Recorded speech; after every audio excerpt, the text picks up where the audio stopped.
Good morning and welcome to News Morning. I am Cookie T. Coming up in the headlines. Varied reactions greet former Maslock boss Sedina Tamaklo Ationu's extradition to Ghana as she begins her 10-year jail sentence immediately. Confanoche Doctors Association a call of strike after Otunfo-led intervention.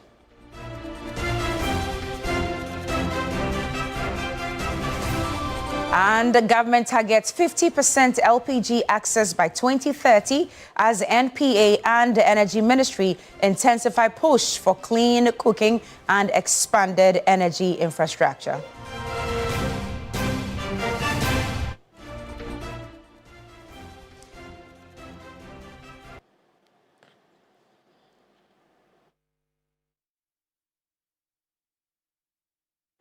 Let's take our first story for the morning. Now, after 10 years of trial, conviction in absentia and extradition proceedings, the Sedina Tamaklo Ationu case has moved from the courtroom to enforcement. Her return to Ghana now shifts attention to how the state will execute a 10-year sentence, recover lost public funds, and send a stronger signal in the fight against corruption. Noble Crosby-Annan has more on this one. For years, the name Sedina Tamaklo Ationu has been tied to one of Ghana's most high-profile corruption prosecutions. Now, the former Maslock chief executive officer is back in Ghana not to continue her trial, but to serve a sentence already handed down by the Accra High Court. She arrived at the Accra International Airport on Tuesday, June 9, aboard United Airlines flight UA 996 after departing from the United States. Officials of the Ghana Police Service and the Ghana Prison Service are said to have taken her into custody with the necessary administrative, security and medical processes underway before she formally begins serving her sentence. On April 16, 2019, Sedina Tamaklo and Daniel Axim, a former chief operating officer of Maslock, were charged by the Attorney General. The two were accused of misappropriating public funds during Sedina's tenure as Maslock Chief Executive Officer between 2013 and 2016. The funds were meant to support Maslock operations, small businesses, loan beneficiaries, and vulnerable groups. But prosecutors said they were diverted, misapplied, or not properly accounted for. In 2021, Sedina Tamaklo was granted permission by the High Court to travel abroad for medical reasons. But she did not return to Ghana to continue the trial. That decision became a major turning point in the case because the court later proceeded to try her in absentia. Her co-accused, Daniel Axim, remained in Ghana and participated in the proceedings. On April 16, 2024, the Accra High Court convicted Sedina Tamaklo Ationu on multiple counts, including causing financial loss to the state, stealing, conspiracy to steal, money laundering, and breaches of the Public Procurement Act. She was sentenced to 10 years imprisonment with hard labor. Daniel Axim was also convicted and sentenced to 5 years imprisonment in hard labor. The court held that the offenses caused the state a financial loss of about 90 million cedis. Among the transactions cited were funds meant for a sensitization exercise for Maslock beneficiaries, money linked to support for victims of a market fire disaster, and procurement deals involving vehicles and mobile phones, which the court found had been inflated. After the conviction, Ghana began the process to bring Sedina Tamaklo Ationu back home to serve a sentence. In July 2024, the Attorney General submitted a formal extradition request to the United States. This moved the case from a domestic corruption trial into an international legal process involving Ghanaian authorities, United States law enforcement agencies, and the U.S. courts. On January 6, 2026, U.S. Marshals arrested Sedina Tamaklo Ationu in Nevada.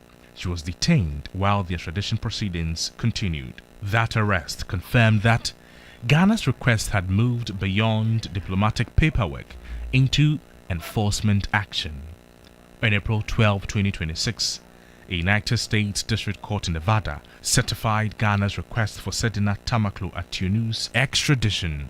The court found that the extradition treaty between Ghana and the United States was valid and enforceable. The court then committed her into the custody of the United States Marshal Service, pending the final surrender process. Now, on June 9, 2026, Sedina Tamaklo arrived in Ghana. According to the United States Embassy in Ghana, her extradition relates to a conviction on more than 70 corruption-related charges involving the embezzlement of more than $6 million equivalent in Ghanaian taxpayer funds. The embassy says the extradition reflects the strong law enforcement partnership between Ghana and the United States. It also says this is the first transfer of a fugitive from the United States to Ghana since 2009. For Ghana, this case is bigger than the return of one former public official. It raises questions about accountability. What remains now is a formal transfer into custody of the Ghana Prison Service, any legal steps the lawyers may take, and the wider issue of asset recovery. Noble Crosby-Annan, TV3 News, Accra. Thank you, Noble. In more news this morning, as the rainy season intensifies, familiar challenges are re-emerging on roads across parts of Accra. Waterlogged stretches, deteriorating road surfaces, and inadequate drainage are making daily commuting difficult for many residents and motorists. Safo Bahin visited some of the affected areas and has this report. The rains have returned, and with them, a familiar frustration for many road users across Accra. I am standing at Dansoman Junction, just some few blocks away from Hansonic Road. And you can see behind me is a waterlogged potholes. Frustrations keep turning in and out as drivers and commuters use this particular road, telling the team that it is something that has been going on for so many years every time it rains. From pothole-ridden roads to waterlogged stretches and overflowing drains, commuters say moving from one point to another is becoming increasingly difficult. At first light in Kaneshi, sections of the road are dotted with potholes, forcing motorists to slow down and carefully navigate their way through traffic. But it is at places like the Dansoman Junction where the effects of the rains appear even more pronounced. They do in Sutobria, say any first light, and also say by say Dakuma Junction, and also say. Whenever it rains, this is what we go through. We are appealing to the government to fix the roads properly because they become damaged almost every time it rains. For traders and residents who use these roads daily, the deteriorating conditions are more than an inconvenience. And for drivers, the cost is often measured in repairs. The rains leave the road in this condition because the drains overflow. Our vehicles keep getting damaged, so the road must be fixed. Concerns over poor drainage are also emerging as a major part of the problem.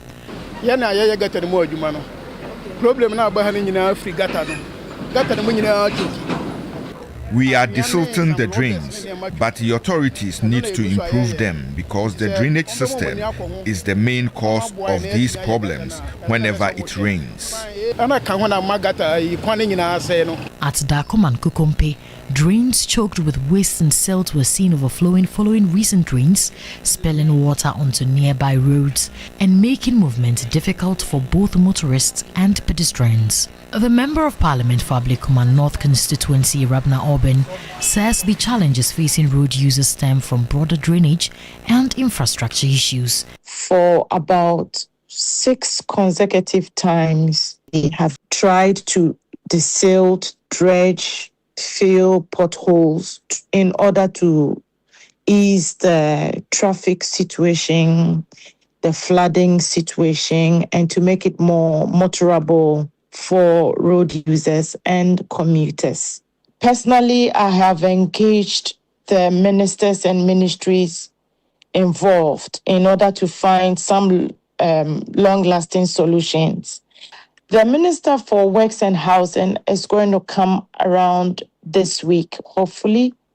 And he's going to have first-hand information as to what we are saddled with in the constituency. I am at Kaswa Old Barrier, Atala, which is ordinarily a free-flowing dual carriageway, but due to the rains, it has become a much narrower route for motorists, and large deposits of sand and mud has been washed onto sections of the road by recent rains, which have left drivers with limited space to maneuver. Nearby, personnel were seen clearing portions of the accumulated sand to improve access. Upon interaction with the team, they identified themselves as officials of the Gas South Municipal Assembly. One of the personnel, Engineer Gabriel, noted that the exercise is aimed at restoring easier movement to ease the traffic situation. For road users, the rains may be seasonal, but the challenges have become all too familiar.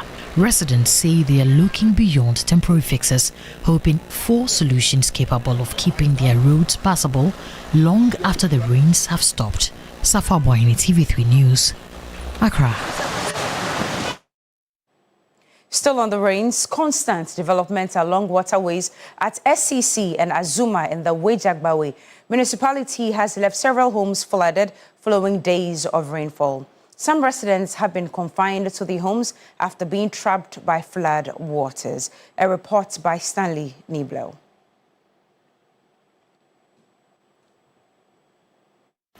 Prolonged rains on Tuesday, June 9, exposed an already exacerbated fragile ecosystem, where affected residents were just about heaving a sigh of relief from the effects of the excess water spillage from the Weja Dam, were struck again by spontaneous downpour. A visit to the community Tuesday morning reveals a disturbing sight. Water courses and available marshy lands have been filled and developed.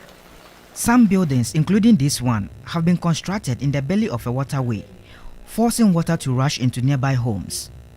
At Azuma, also within the enclave, trips of laterite and sand have been heaped on a marshy ground, pending recession of prevailing floodwaters to fill the land for development.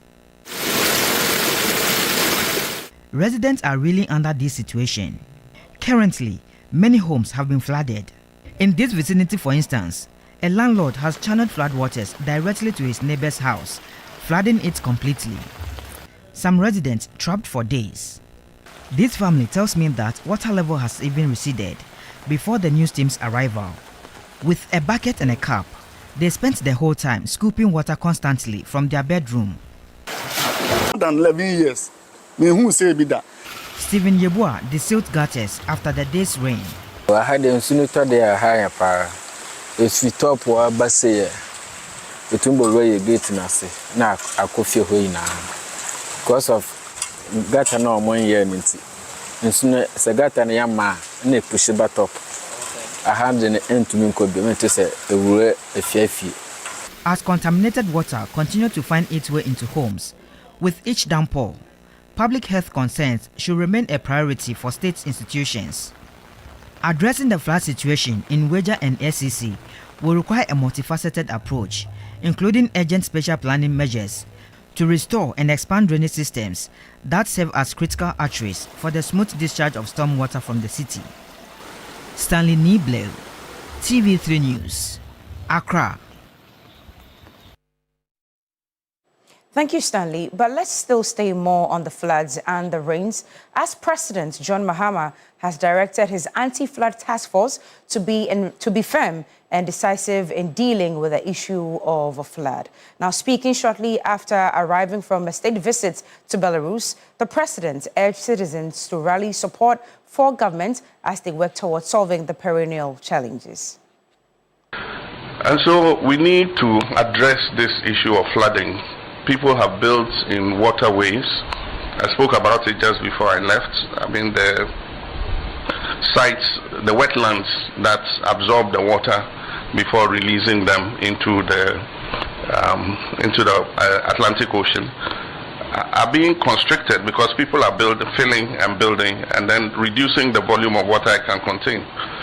If that happens, then if you can't contain that volume of water, then it backs up and it floods everybody's house. And so when the Greater Accra Regional Minister and her team go and they are demolishing houses built in the wetlands, people say government is inhumane. you know. But it's also partly the fault of those who sell those lands. Those lands are not supposed to be sold. And then also partly the fault of our assemblies and the officers who grant the permits. If anybody brings a house that you know is in a restricted area, which is a waterway, it's not supposed to be sold. And so you should not sign the permit for them to build. But some of the houses have building permits. How did they get them? You know, so we have to do some soul searching. And I think government must be firm in doing what it has to do in order that we stop this perennial flood issue. We shouldn't be like the vulture who says he will repair his roof when the rain stops. When the rain stops, then we forget about it. The vulture forgets until the next rain comes, and he promises again to repair the roof. This time, if we repair the roof, we have to really work and repair it. Now, to some good news, the Konfo-Anokye Doctors Association, CADA, has announced the suspension of its industrial action with effect from yesterday, 9th June 2026. The decision follows what the association described as fruitful engagement and the intervention of His Royal Majesty Otumfuo Osei Tutu II, alongside the hospital board management and other key stakeholders who worked to address the concerns that triggered the strike. CADA said it remains committed to ensuring that the issues are fully resolved, but emphasized that it carefully considered the impact of the prolonged action on patient care and public health. Now, the association expressed appreciation to all doctors and health workers for their support, reaffirming its commitment to continued dialogue until the outstanding issues are resolved.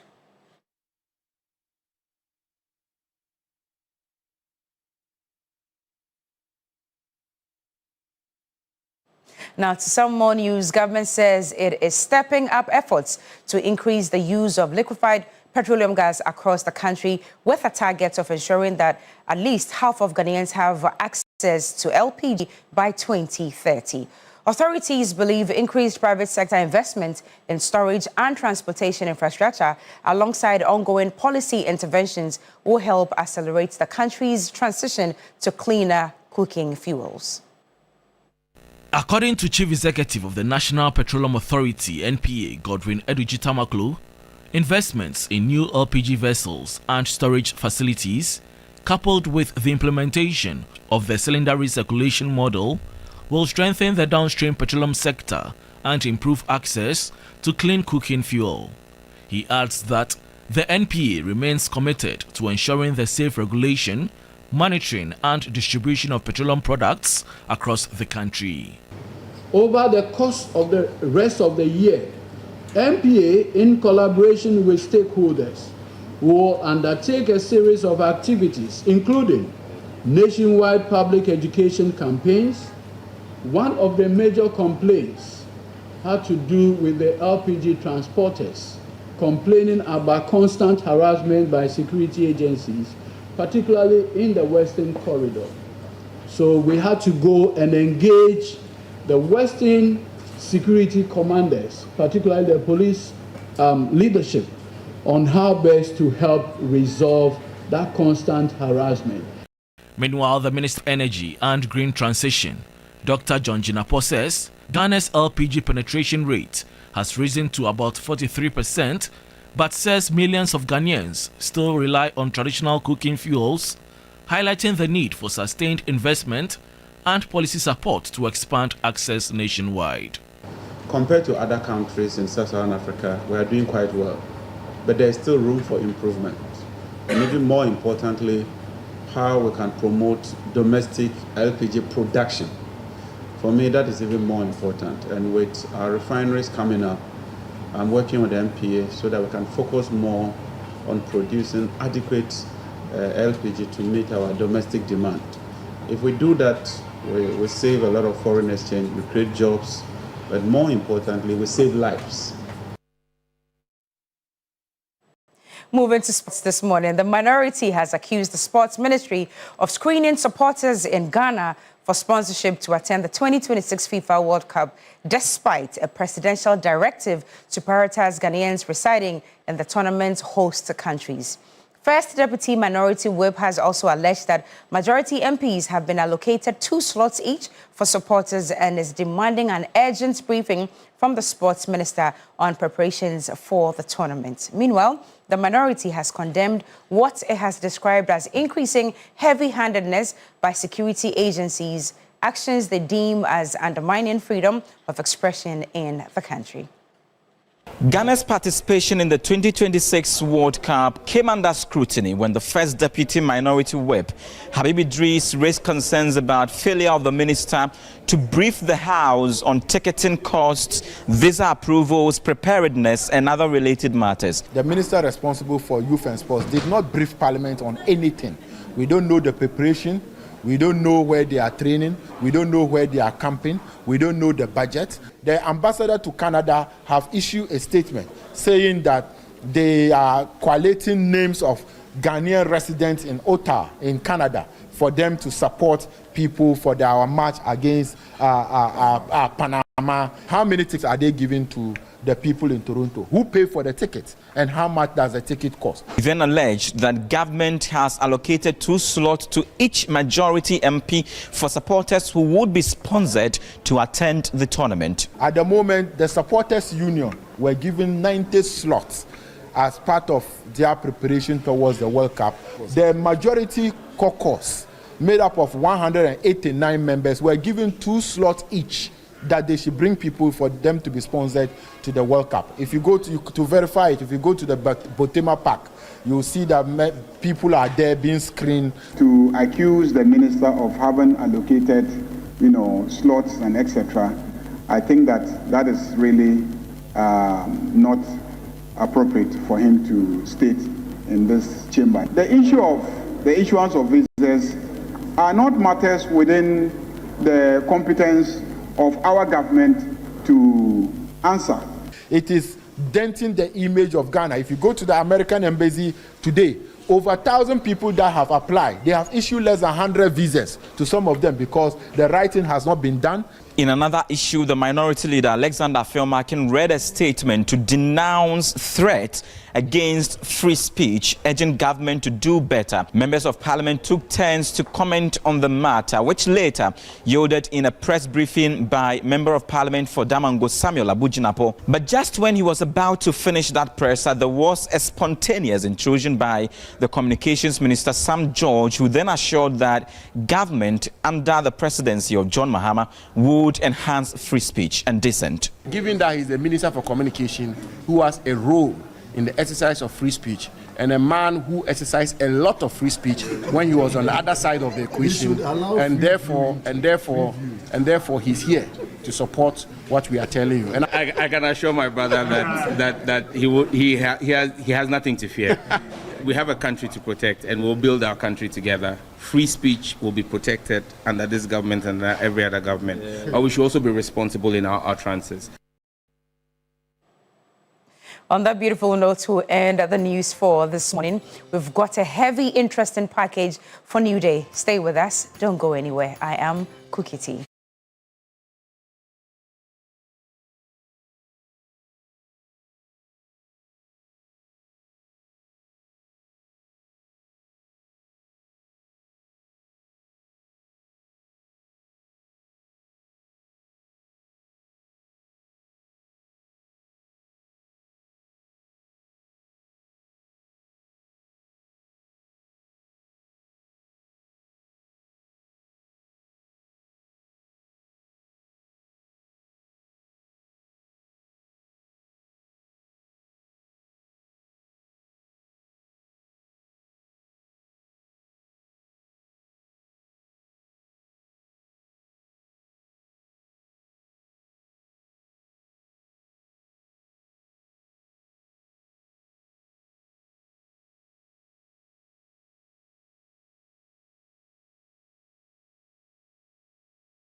man I told you about the other day, he has sent your jerseys with your name. Chantel, you should go and bring Papa Rose's jersey. Do you have the jersey? Yes, Bring it. Let me see my name for the jersey. Do you have it? So we'll pass it so that Ghana jersey. Bring Ghana jerseys, so that we bring say a big thank you. Thank you so much. Thank you. Bring them. So it's the white and the yellow. Please bring it. This one, my personal jersey. T has done for me. Yes, bring it and let's see it. Pass it round. Come, bring it. Roland.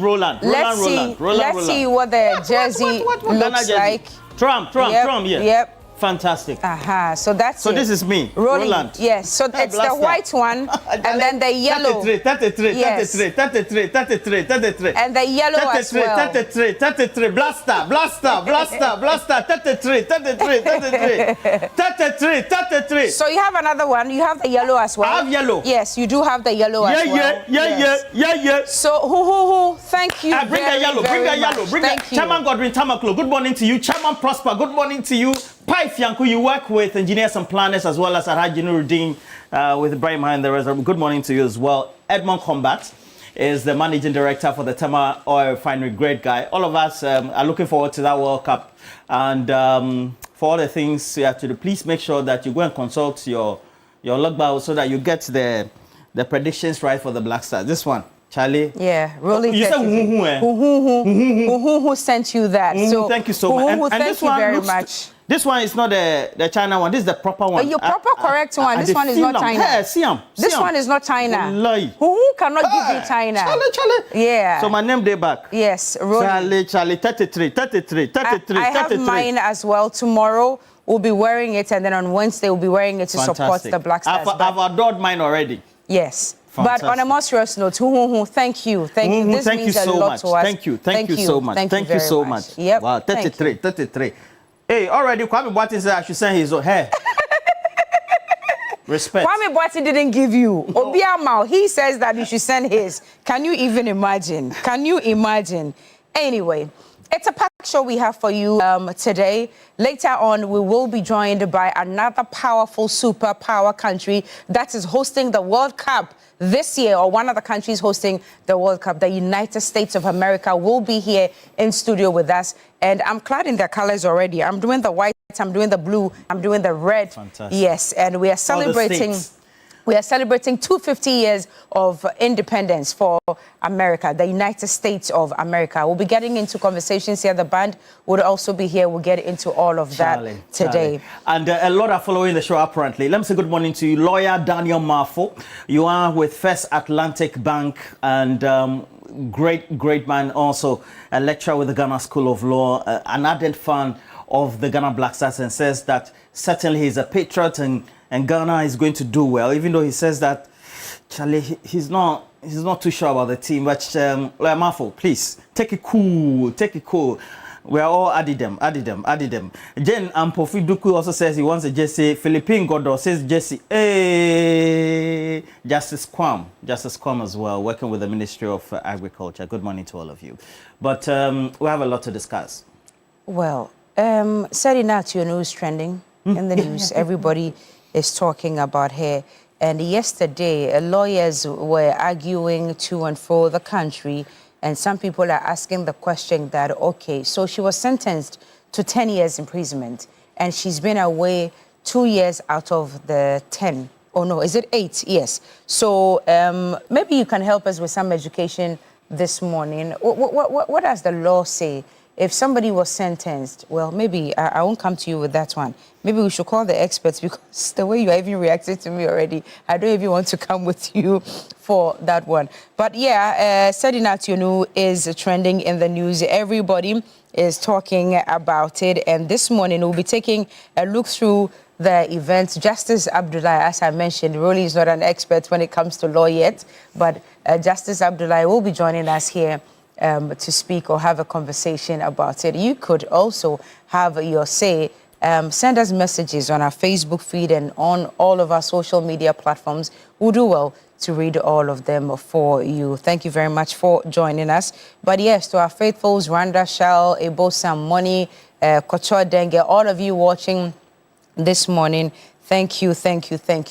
And yesterday we had the German ambassador here in studio with us because we are talking about the climate today all the way in Tamale. We'll be crossing over intermittently, but that event is slated to start by 9:30 a.m. this morning. So we'll be bringing you coverage, extensive coverage of that one also. But thank you all for joining us this morning. We'll be taking a look at Sedina Atuonu's extradition back to Ghana to now start serving, or let's say continue serving her prison sentence. But whether it is now starting or it's to continue, of course, the experts will clarify for us this morning. You're very welcome. We're going to have a great show. Stay with us, and we do promise that you would not regret it. Rolly, what do we have for the big issue? Well, so we discuss what the trending issue now, Sedina Atuonu coming to serve her sentence after that extradition from the U.S. And then subsequently we're told that now the doctors as well as the nurses at the Komfo Anoche Teaching Hospital in the Ashanti regional capital, Kumasi, have now put down their tools, but we want to look at the substantive, and then also in the future, how can we preempt this? So all will be our four big issues this morning. Okay.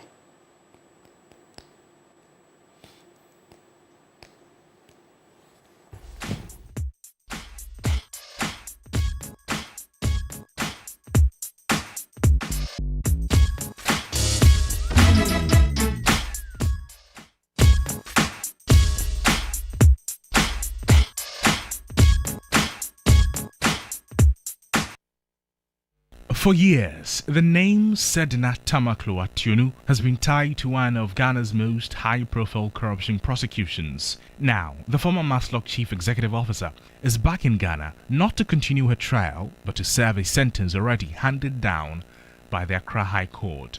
She arrived at the Accra International Airport on Tuesday, June 9, aboard United Airlines flight UA 996 after departing from the United States.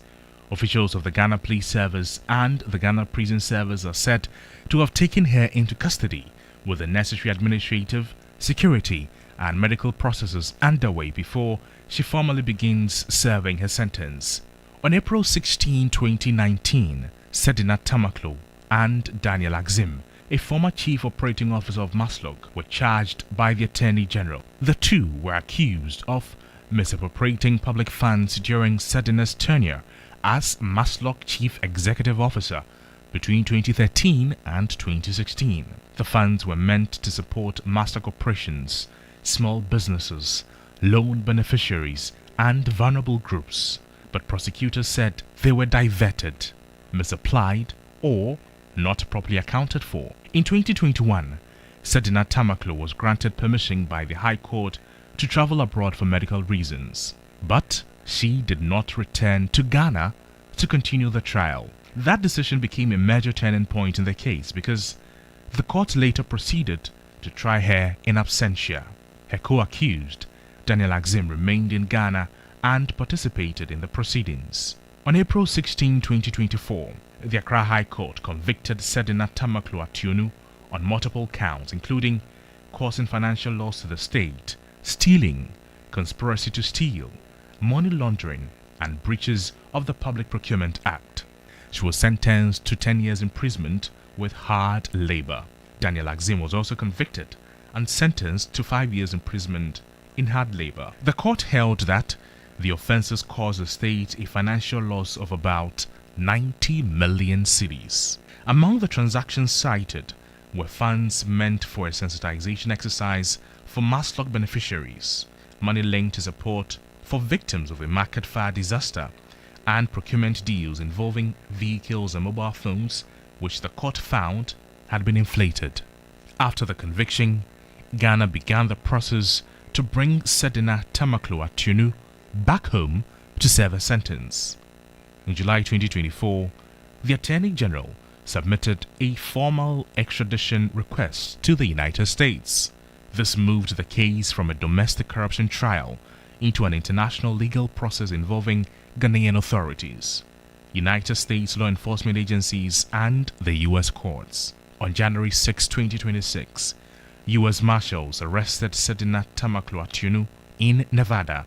She was detained while the extradition proceedings continued. That arrest confirmed that Ghana's request had moved beyond diplomatic paperwork into enforcement action. On April 12, 2026, a United States District Court in Nevada certified Ghana's request for Sedina Tamaklo Atunu's extradition. The court found that the extradition treaty between Ghana and the United States was valid and enforceable. The court then committed her into the custody of the United States Marshal Service, pending the final surrender process. Now, on June 9, 2026, Sedina Tamaklo Atunu arrived in Ghana. According to the United States Embassy in Ghana, her extradition relates to a conviction on more than 70 corruption-related charges involving the embezzlement of more than $6 million equivalent in Ghanaian taxpayer funds. The embassy says the extradition reflects the strong law enforcement partnership between Ghana and the United States. It also says this is the first transfer of a fugitive from the United States to Ghana since 2009. For Ghana, this case is bigger than the return of one former public official. It raises questions about accountability. What remains now is a formal transfer into custody of the Ghana Prison Service, any legal steps the lawyers may take, and the wider issue of asset recovery. Noble Crosby-Annan, TV3 News, Accra. Thank you, Noble. But welcome back in the studio as we continue to take a critical look at what appears to be one of the most observed, or let me say, one of the cases, corruption cases that a lot of people have closely watched over the last few years. And Roland is by the dashboard with some history for us on this particular corruption case. And you find that from 2019, we had the trial commencing in itself. And then alongside the charges, we had multiple offenses, including causing financial loss to the state. And then, of course, by 2021, we had a permission granted by the High Court for her, as her lawyers advanced that in court, for her to seek some medical attention in the United States. And by 2023, the High Court granted orders for trial to proceed in her absence after she missed multiple times that she needed to be in court to defend herself alongside her lawyers. And so by 2024, she then was convicted in absentia with a 10-year sentence imposed subsequently. And so you take a look at where we are currently. The extradition request was made last 2 years. That will be in 2024 by July. And the approval subsequently was gotten early last year. The Attorney General's office continuing with that process. And so this year we had her extradited by the United States of America government. And subsequently, we expect that she'll begin a sentence as well. But, you know, you speak to others, they say that she has a right also to challenge that sentence as well, or that judgment in itself, and that has become the talk of town and public opinion swelling on the subject. Anyway, we'll be joined online by private legal practitioner Justice Abdullahi, speaking to us this morning as we answer some of the questions on the minds of people.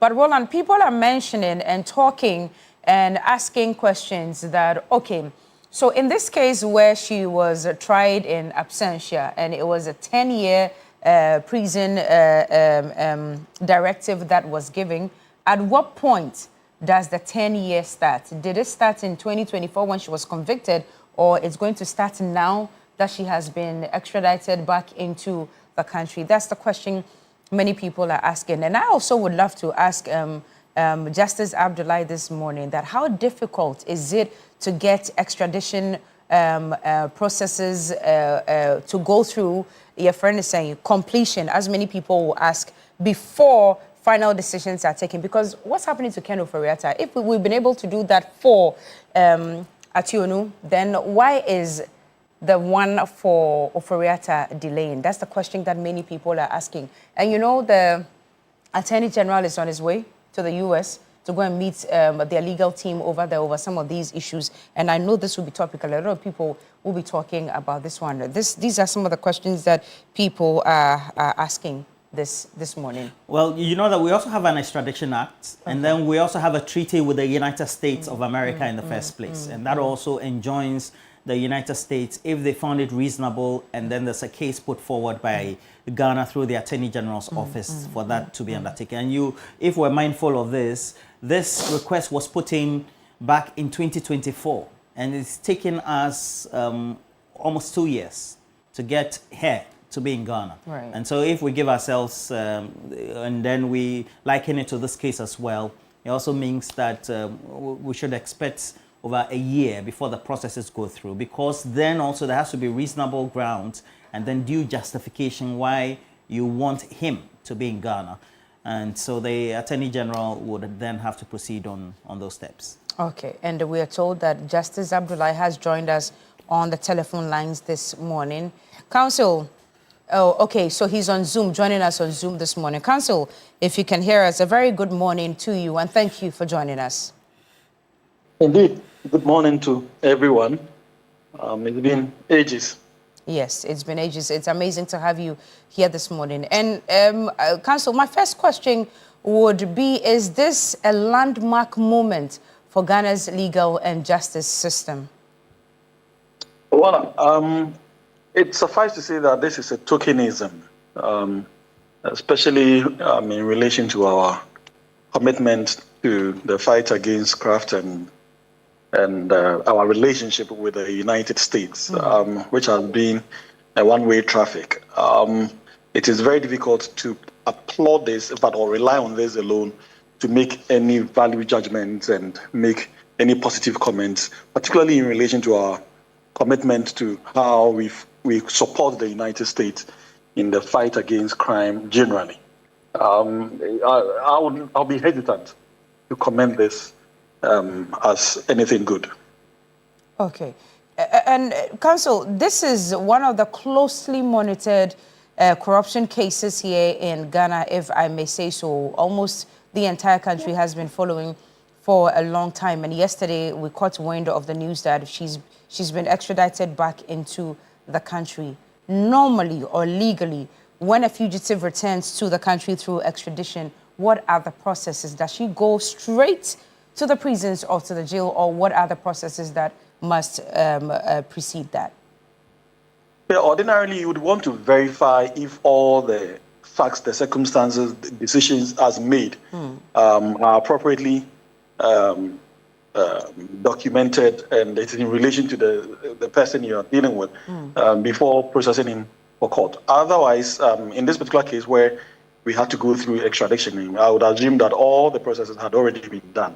And so it's much straightforward that because we had the entire database built up for the extradition, everything is intact, and including maybe the warrants for his incarceration and everything else, which is the primary document that is needed, not necessarily the judgment, because that's built on the judgment. And so once you have all these, it should be a straightforward thing.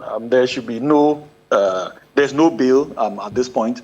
There's everything else left to be done will just be verification to identify whether he's the same person we're dealing with, to confirm that indeed the conviction, there's no anything stopping the conviction and the sentence from being carried out. And once all these facts and circumstances are verified, it's much straightforward that the person will have to be sent to the appropriate place. But guaranteed that there's nothing like the person going back home to for all these things to be checked, the background and the identity and all those things to be checked before he finally ends up in the appropriate detention center. Okay, now let's talk about her legal team, because already we've been told that they are preparing to take the case back to court to go and appeal the sentence. What options does the legal team have at this point?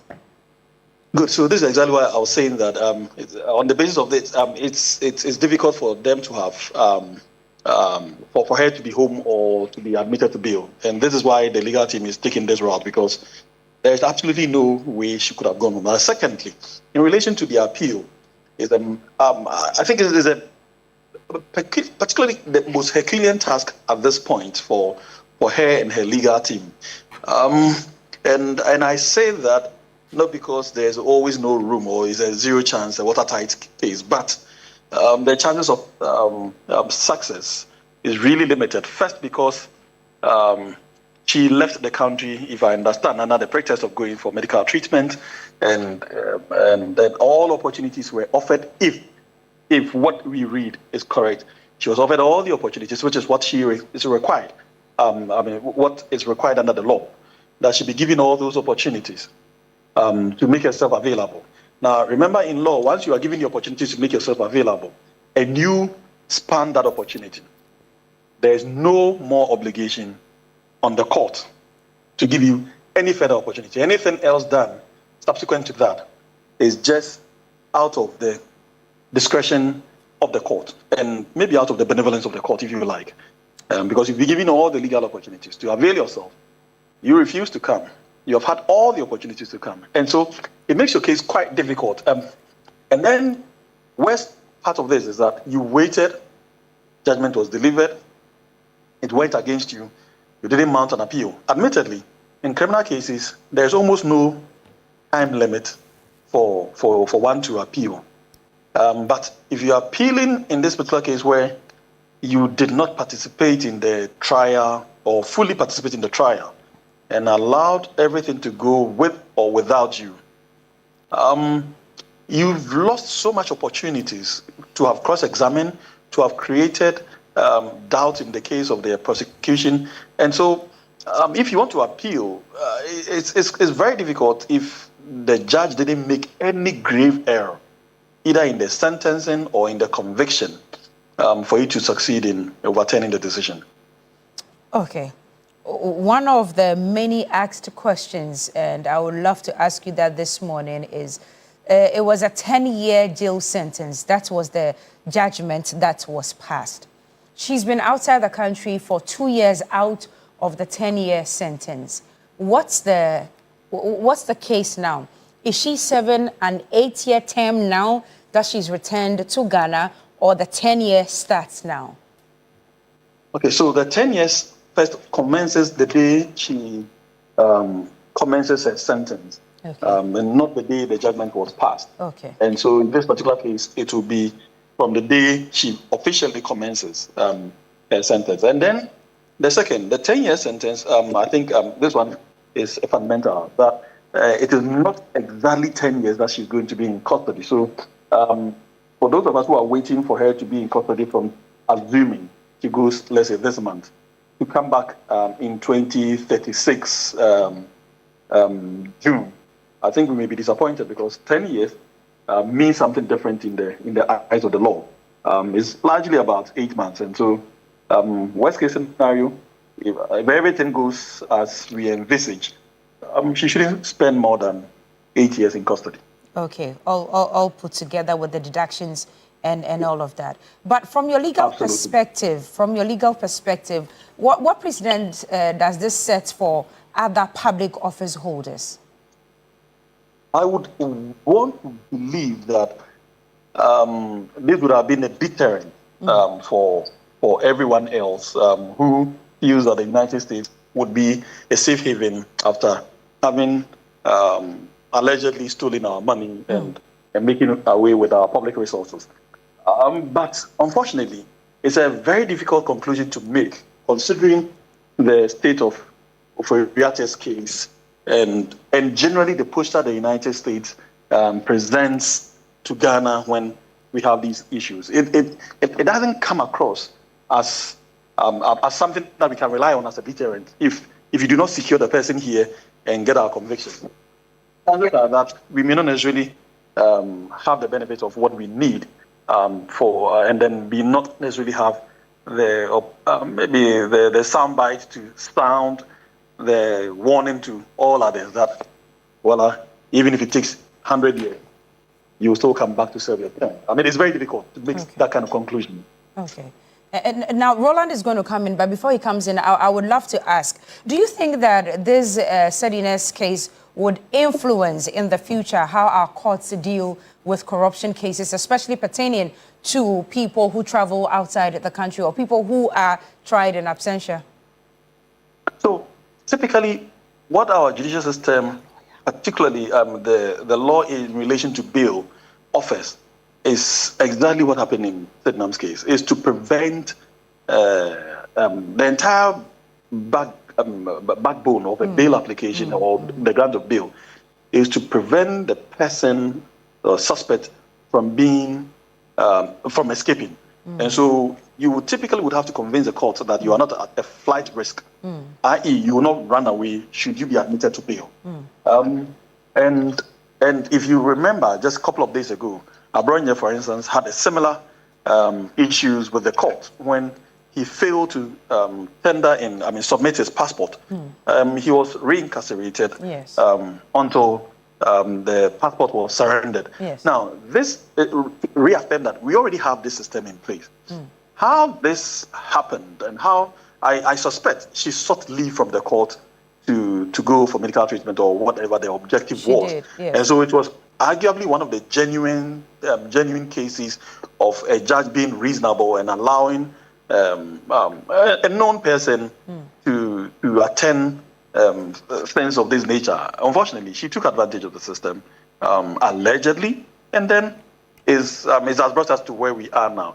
Obviously, if you want to rely on this alone as a basis to put in place stringent measures, you would be doing a lot more injustice to innocent persons who genuinely need this kind of medical treatment and all of that. But obviously, it should be a clarion call on all of us to see how best we can streamline things going forward. Okay, really. And this also has aroused the curiosity of many discussants, especially on the social media platforms, about the related matter about Ken Ofori-Atta as well. When you are talking about international law and then also our own laws, how then does this case also fit into the urge within the public discourse about actions that need to be taken by the AG in respect of that? Roland, you would have noticed that international law is really what a particular country decides it is. I do not think that international law students, including yourself, have forgotten that international law is really nothing but the commitment of individual countries to commit to what is alleged to be the law. Anything short of that, there's really no law to be called international law, because countries, powerful countries, have consistently defied these ones. And so it's nothing to rely on in today's world as a form of protection or form of safeguard for anything. But having said that, I think that if we look at Ofori-Atta's case as a case study, I think it presents a rather complex issue to all of us. First, we are dealing with a person who is allegedly taking steps to streamline his stay in the United States. We all know that as part of the policies of the United States, if you're a criminal or if you have any background, crime as part of the background checks, if it comes up, you are likely to be refused or denied even entry, ordinarily entry. You are likely to be denied that. But unfortunately, we also have within this same complex a stance by the government of the United States seeking literally every money from every corner of the world to come in, and to the point where literally dishing out, if you like, golden PR cards to people who are willing to part ways with money. So we have a conflict of the policies of the United States itself against itself. And then we have this almost clear case of a finance minister trying to make away with public resources and all of that. And of course, being of interest to the Republic of Ghana, even if he has not done anything wrong and is of interest to your counterpart country. Ordinarily, this shouldn't be too difficult a task to repatriate or send him back to the Republic.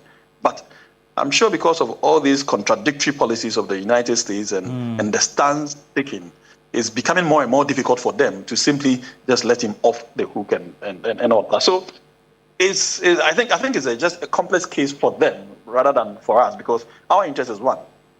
we suspect a former finance minister to have committed specific crimes. Bring him back. This should have ordinarily been the easiest. In fact, if you remember in Tamaklo's case, I predicted that her presence in Ghana shouldn't take more than a month from the day she was arrested, because her case is rather completely different from Oforiatta's case, who is yet to be convicted, who is even yet to be on trial. But in Tamaklo's case, she had been put on trial. She had participated partly in the trial processes, and she had been convicted, and everything was intact. So there's nothing like being witch hunt but all the available defenses that Oforiatta had or has is not available to Tamaklo. Yet it has taken us this long for her to be here, and so it tells you the extent to which the United States or the State Department or the government itself is dealing with this matter. Either they're using it as a bargaining chip or for reasons that may not be known in the public at this moment. Okay. All right. So subsequently then, what should we be doing now? What should be our expectation? That pickup, she has to straight away be sent to Nsawam, or who within the judicial process needs to take that decision? So at this point, while she's been brought, if you remember, the Attorney General informed us that she's been sent to the police and the prison services for the onward processes. So what I would expect is that if they do not, the Attorney General doesn't have the judgment and everything else, of course, which is, it's just to say the least. Everything should be available. It should be made available to the appropriate detention center. In this particular case, the prison service, and they would normally liaise with the judiciary, particularly the court that made the orders. And once confirmations are made and identities confirmed, I think it should be a matter of course that she be sent straight to the appropriate prison for her to commence her sentence. I don't think this should take more than a week. That would be too far, too long, unless, of course, there are complications unknown to us. Well, thank you so much, Lawyer Justice Abdullahi, and helping us with the discussion this morning. Quite interesting, Cookie, if you take a look at what the public opinion is, and then also in law what the position is and the opinion they are espousing. Well, many people are saying that this is some victory as we fight corruption in this country. You know how a lot of people have been complaining that reports are brought out in the limelight about people who have embezzled money, corruption cases here and there, but nothing is done to them.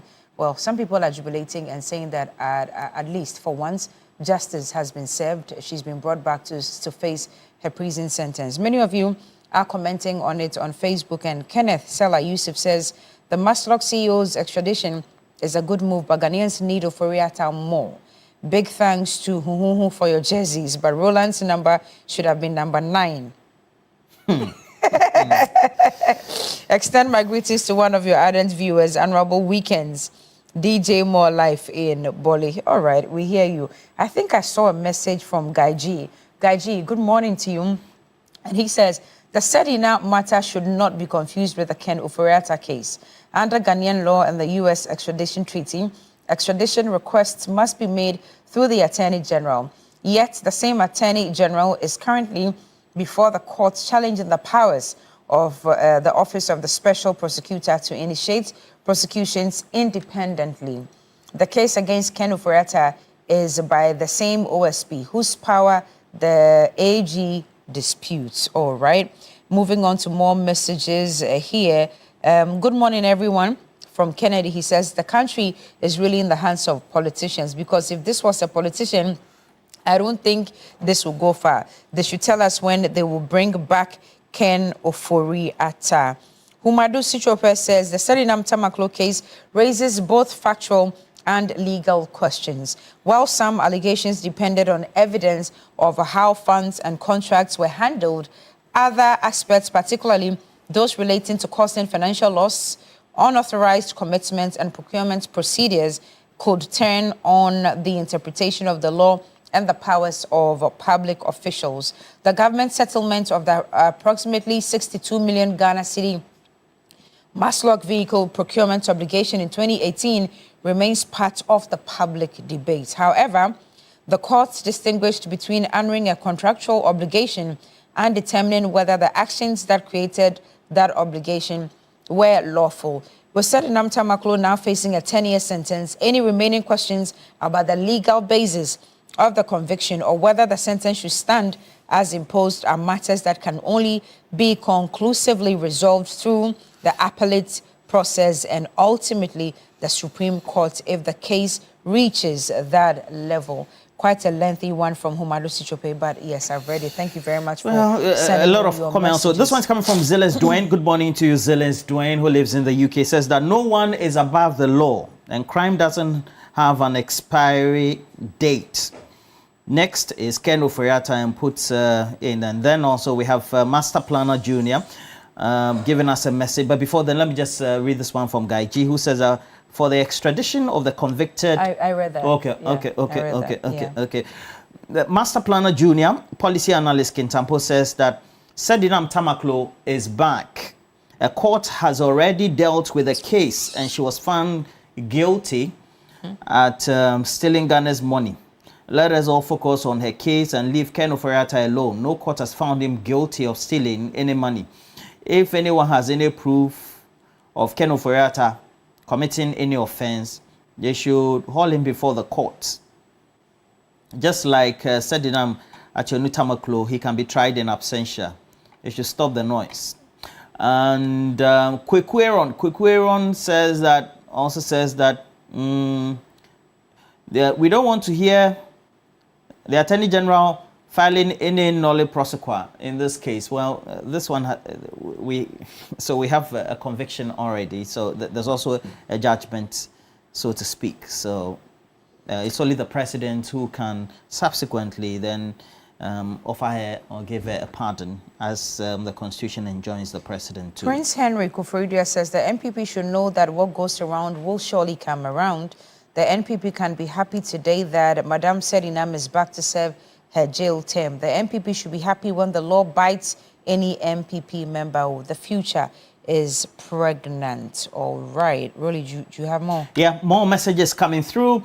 And subsequently, this one also is coming from, Sherry Giovanni. Good morning to you. In as much as we're grateful that she's been extradited home to serve her sentence, we also have to be wary about the consequences, and it's good. They should leave Ken Oforiatta out of all the issues. And then Michael Asumeni in Tema says that, wish Shalom Asibi of Tema a happy birthday for me. I'm just watching you currently. So Shalom Asibi of Tema, happy birthday to you from Michael Bodu Asumeni. Kwesi Mensah also sends us a message as well. It says that we are waiting for you in the United States for the World Cup. Well, Cookie will be coming next week. At least that's what I'm thinking she will do. Prince Henry Kofodia says that the MPP should know that what goes... Oh, you've read that. Yes, I have. You did that. Aziz Nola says, U.S. should now release Ken Oforiatta to us. If he doesn't want to be in Accra, he can be sent to WA. Anyway, thank you so much for all of your messages. We couldn't read all of them, but we do thank you. One more time, thank you very much for our jerseys. We'll be rocking them tomorrow and next week to support the Black Stars as well. But in other news happening today at 10 a.m. in Tamale, TV3 in partnership with the German Embassy in Accra presents Climate Talks 2026. You can see that on your screens right now. It's under the theme Building Climate Security Resilience in Ghana.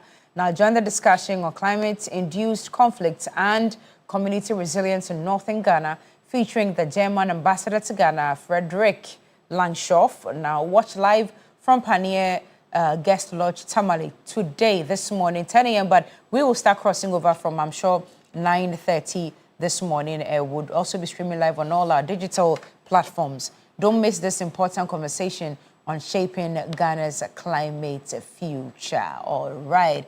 Now, remember to pack up your day also. It's available everywhere in this country. Pack up your day the Milky Way with a rich, smooth taste of Peck Milk Shortcake. It is pure delight. We take a break. When we come back, the big issue will be here.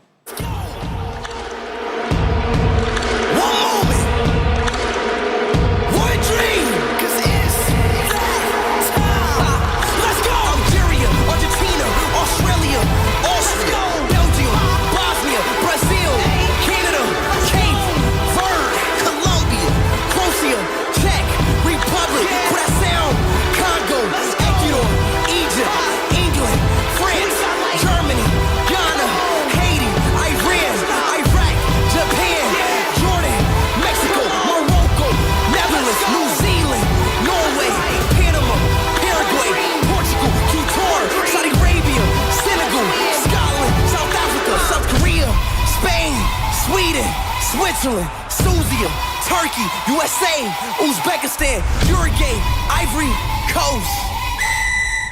Let's play football.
looking also at the subject matter being the main theme or the topic, climate-induced conflict and community resilience in northern Ghana, with the German ambassador also in the seat.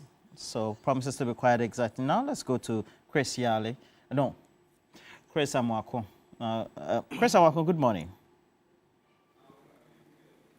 Good morning, Roland. Yeah, how are the preparations? Are we taking off at 10, as indicated? Yes, so Roland, the setup is done. As it stands now, the participants are even beginning to arrive. Some of them were here as early as 6:45. The setup is, as can be seen in the background, the backdrop, everything is ready for the engagement to begin at 10 a.m. And so the anticipation level of the people of the Greater Tamale Metropolis, the northern region, and other adjoining regions are high because issues of climate change has been a major concern for the people here. Talk about farmer header conflict, talk about the rainfall pattern that has even changed over the years because people are unable to predict rainfall patterns again. And so the people of the north are ready to be part of this engagement, to also contribute to this discussion today. And so, Roland, yes, the participants who have arrived already are ready. When the rest joined by 10 a.m., we'll be commencing this particular engagement here in the northern part of the country. Roland, don't forget that if you come up north, the preoccupation of the people is farming. And so when we talk about climate change, the farmers are in this part of the country are the most affected. And so any discussion that has to do with climate change is something that the people are interested in. The second aspect of it has to do with its impact on the socio-economic activities of the people, and as well as the environment and how it affects their daily livelihood. And so, Roland, I must say that setup is done. Participants are beginning to arrive in anticipation of whatever discussion that will be taking place today. And you pointed out adequately that the subject matter of the effects of the climate across northern Ghana makes the theme even quite important. Overall, what have been your own experiences for which the theme could also very much relate to and improve livelihoods? Yes, so Roland, if you look at farmer header conflict, which is one of the topical issues, for instance, over the years, even in recent times, we have issues of farmer header conflict. Not too long ago, about a year ago, in the North Gonja district, that is the Daboya area, they were this issues of farmer header conflicts where we had over 200 cattle dying in a day because the cattle allegedly went straight into someone's farm. After he reported, there was this misunderstanding, and the next day it was alleged that he kept some chemicals on his crops. The animals went and ate, and they all died.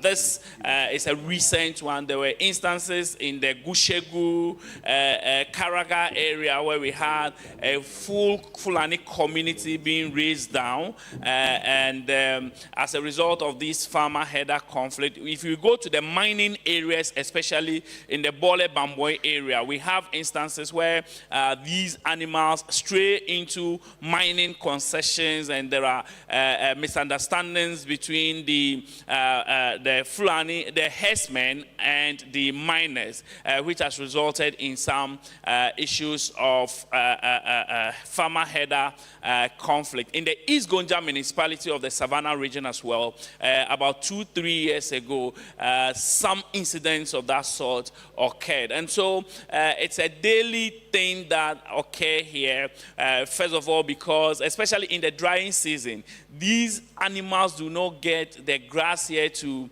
graze. You know that we have one rainy season, which starts somewhere June. We are currently in the rainy season. Farmers are preparing their farms ahead to be able to plant for the farming season. And so around this time, the animals also, after the crops begin to germinate till the dry season, the animals sometimes stray into farms around this time. But during the dry season, it is very, very serious because that is where the animals do not get grass to graze. And so they stray into people's farm and sometimes destroy the farm. And that leads to some of these issues. And so a very topical issue, one that is of concern to the people of the northern parts of the country that they've been battling with over the period. But quickly, Roland, I'll just introduce some of the guests who are already here to engage them briefly. I have here a Vice Dean of the Faculty of Sustainable Development at the University for Development Studies.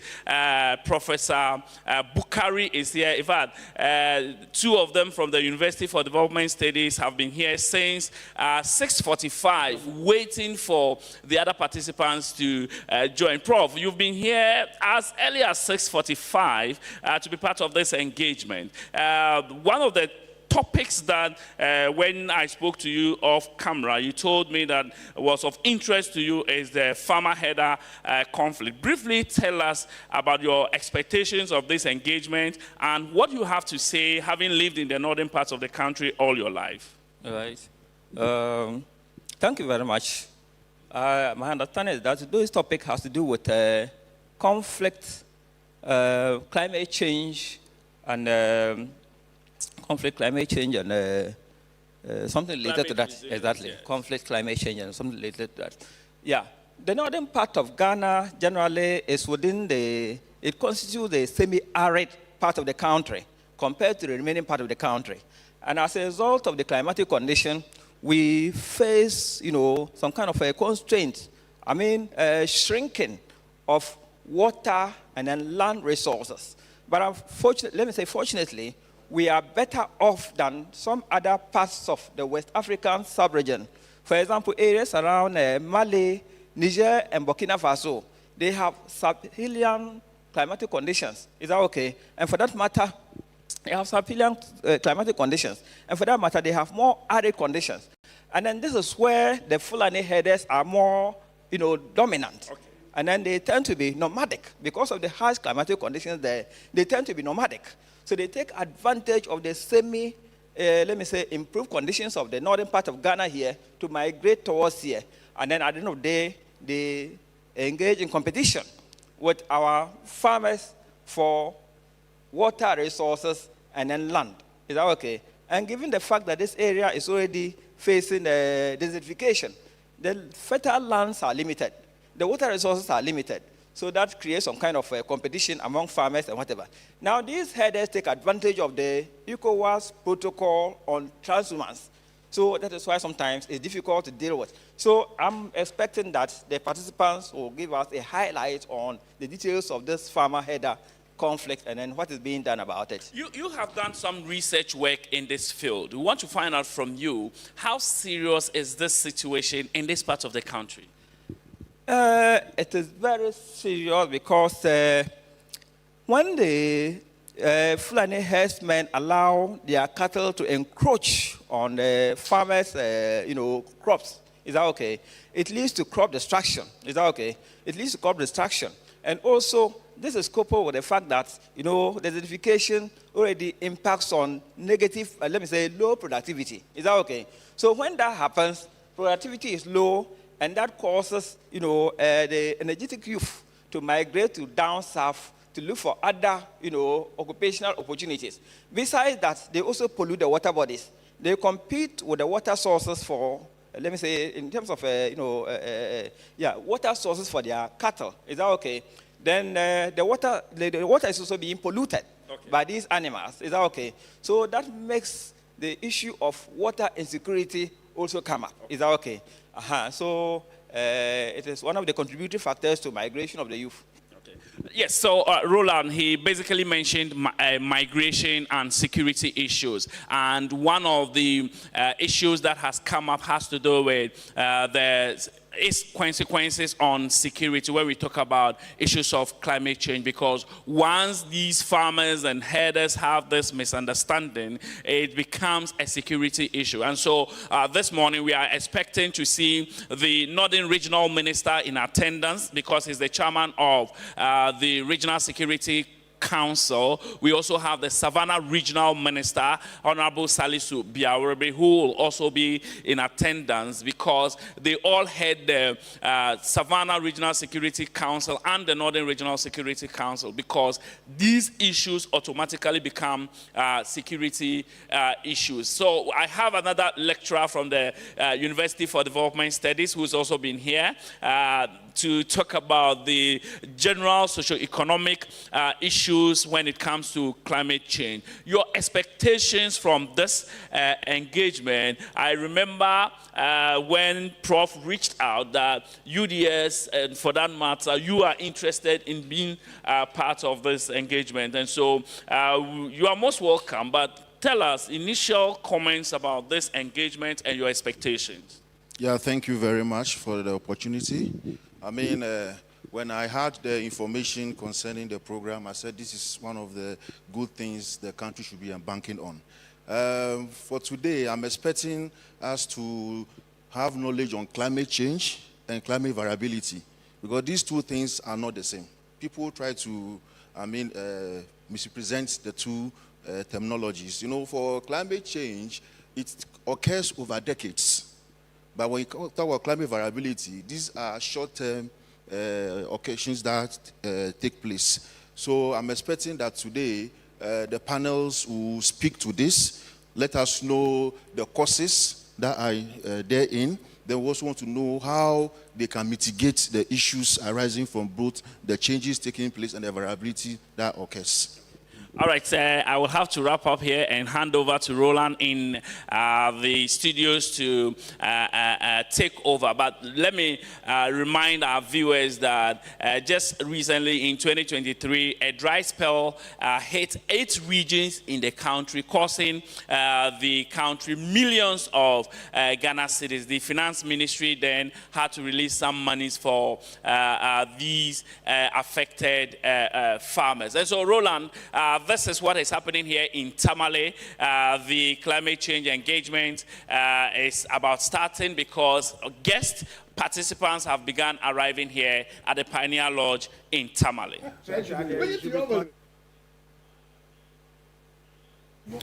Well, so that is it, and we'll quickly just do our introduction of our guests this morning, and we'll get to see who is already seated by the table. And again, I told you, Michael Bodua Sumening, who lives in Tema, says it's a happy birthday to Shalom Asebi. And Shalom, happy birthday to you, the beautiful, intelligent Shalom from Michael Bodu Asemeni, a.k.a. Mensa. But let me just quickly introduce to you. I have Alfred Thompson, he's right here. He's Alfred Thompson is going to contest. Alfred Kojo Thompson is going to contest for the treasurer at the national level for the New Patriotic Party. When nominations are open, he's going to pick his nomination form. So far, whatever he will say, he's campaigning. Good morning to you. When I say good morning, it's campaigning. I shouldn't say good morning. No, I didn't mean it that way. Please, I retract. I retract. Good morning, Roland. How are you doing? I'm well. Greetings from Dr. Mahmoud Baumia and Samira. Lady Samira. As some people get jittery when I mention their names. Incoming. And also, I take this opportunity to wish my mom, who celebrated her birthday on Monday, 83 years of good life and good living. I remember 3 or 4 years ago, you did a big celebration for her. 80. That was 80. 80. No, you didn't invite me, but you talked about it on the show. Let it I end invited today. you. Mopocho. Maybe because I'm not part of your people, you didn't come. You're part of my people. Which of them? Now, let me also introduce lawyer Bernard Bediako. The National Communications Officer. He's also a legal practitioner, member of parliament for Akwitia. Good morning to you. Lawyer Bediako. Everything cool? You know, when you are in power, you decide when to show up. So he came very, very late, but that's okay. Are you sure? He came late, eh? He came very, very late. Oh. And that's why those are some of the attractions of office. You can decide to show up wherever you want. So I didn't do come very late. as far as the audience are concerned, he came very late. That's why I'm reporting the real life. He came very late.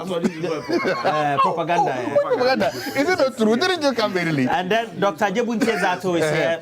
And I was very punctual. I came at the right time, and I was sitting down here, okay, and doing it. My honorable decided that he's going to come very late because he's in power. So you are shaking your head. Is it not true?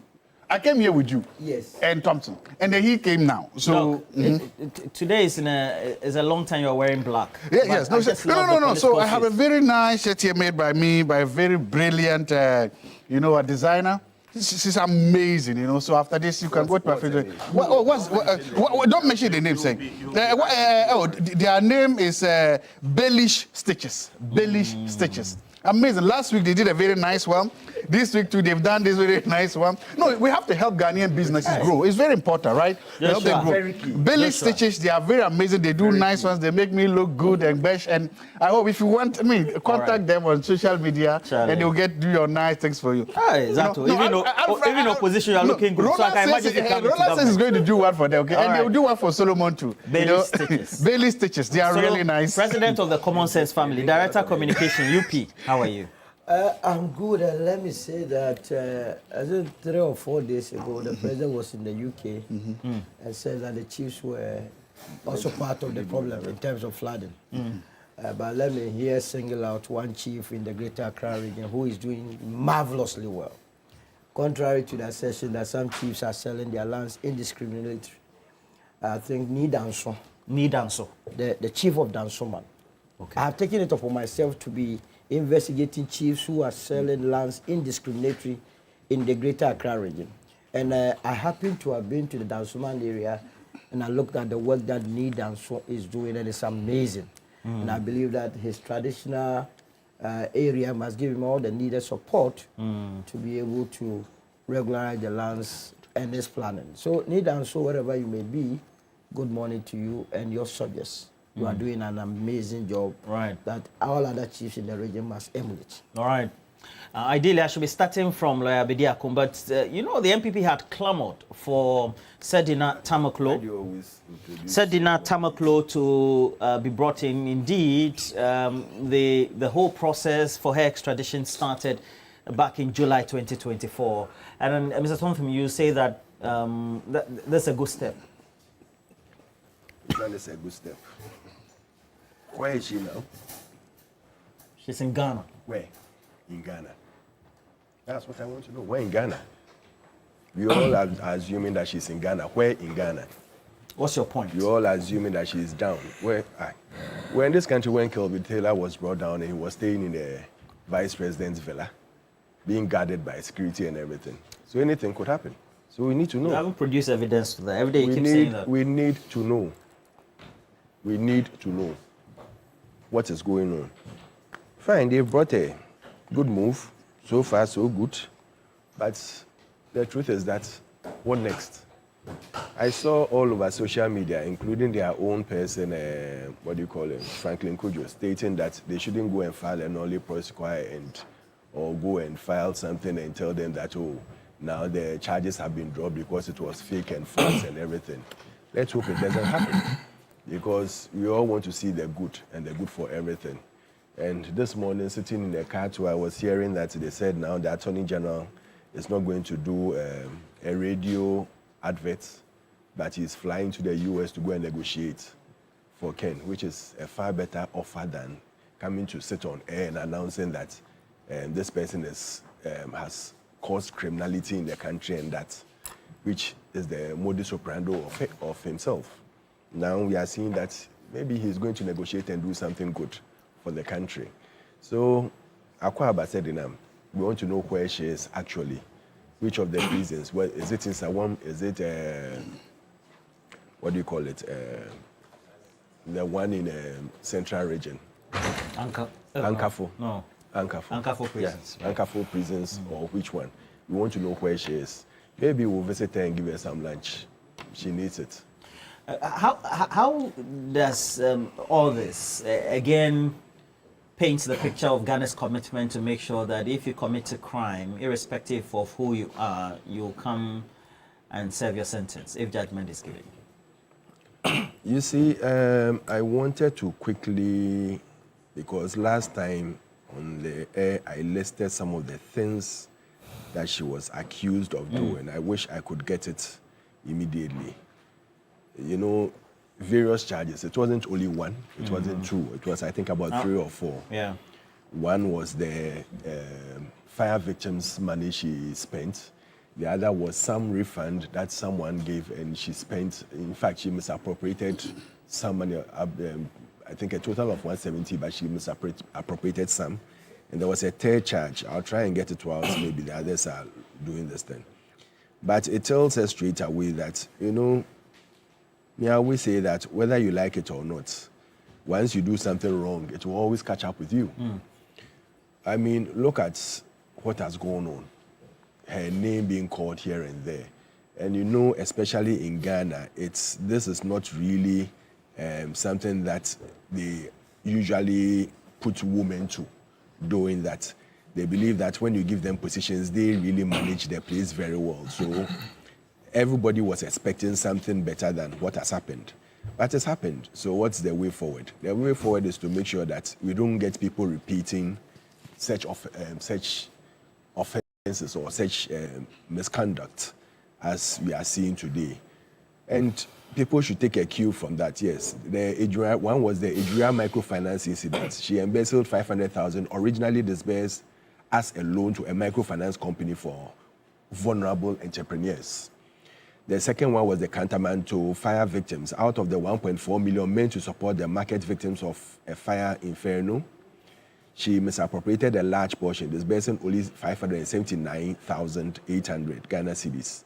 The sensitization fund, she misappropriated over 1.7 million meant for a poverty alleviation sensitization exercise, where out of over 85,300 intended beneficiaries, only a tiny fraction of the money was actually spent on the people. So these are the 3 main charges that was leveled against her. So if she's come back and she's come to serve her 10-year sentence, I believe that it's a sign of a warning to any other, especially with what we are seeing these days. If you don't know and you think you can just do what you want and walk away scot-free, definitely the law will catch up with you. Because I have always believed in one thing, that if God gives you the chance to serve, you serve with your whole heart and your whole mind. The monies meant for people should be given to people. That shouldn't be your jackpot, or that shouldn't be the yardstick for you to say that, oh, this is my time, so let me make good use of what I'm getting. You should go all out and make sure that you serve and serve well and leave a legacy. And that, at the moment, she hasn't done. Because if she had done anything good at all, it means that what we are seeing today has wiped out all the good that she's done while she was serving. And I'll plead and I'll use this medium to at least plead to everyone who is serving that when they give you the chance, use the place wisely. Do not use it as a place where you think, I've gotten the jackpot, so now let me make the best use of it. And that's what I'll say. Right. But to end it all, we need to know where she is. Where she is. Yeah. We've come to the point where now the public opinion is that we're going to have the president some point in time in serving her sentence offer her some prerogative of mercy by giving her clemency. You think that's far-fetched? That's very preemptive? Good morning to you and my senior brothers here, as well as your viewers. To the people of Ghana, to His Excellency, we thank God for bringing him back to continue with the work he's been doing. You see, I'm not too sure where this is coming from, and I would not join in speaking about it, because I think that I don't have any evidence to the effect that there is even such a position being contemplated by His Excellency. Not at all. I mean, I don't think. But you see, let me say a few things. I think that it will serve a very great purpose this morning to bring certain things to light. For clarity. For clarity. Okay. First and foremost, do you know that there is a pending appeal in this matter? There is? Yes, there is. Mm-hmm. There is a pending appeal in this matter. I'll come to the matter proper. Now, the appeal, when, you know, in our criminal jurisprudence, the right to appeal is within 3 months after conviction. And then with the leave of the court, another 3 months. So put together 6 months. Now, so the 6 months, of course, has elapsed. It doesn't necessarily shut the door, but in that case, you have to file a special process for extension of time to appeal. This is tried with lawyers as practitioners. Okay. Do you understand? So their lawyers, her lawyers did that and got the court to grant them that leave to appeal. As at the 12th day of February 2026, they had filed their submissions, written submission. I have a copy here, about 78 page. Wow. Yes, it's been filed. These things must be brought to the fore so people know. And it's within her right. It's a legal remedy available to her, especially, Roland, as she was tried in absentia. That point must be made, that she wasn't heard after a prima facie case was established against her. In fact, the trial started, I think she was charged sometime on the 30th day of January 2019. As at the 10th day of January 2022, she wasn't in court. That was the first time she wasn't in court. So between the 30th day of January 2019 to the 10th day of January 2022, she was always in court. That point must also be made. Up to 2022. 22. Because the case traveled from 2019 to 2024. It was in 2022 that she did not appear in court as of January. And her lawyer, I think the former bar president in the Greater Accra region, Jakpasu. What happened on the day was that the court requested her presence, and let me also tell you what happened. She had been granted bail, admitted to bail, and she sought leave of the court to travel outside. She didn't run, and that point must also be made clear.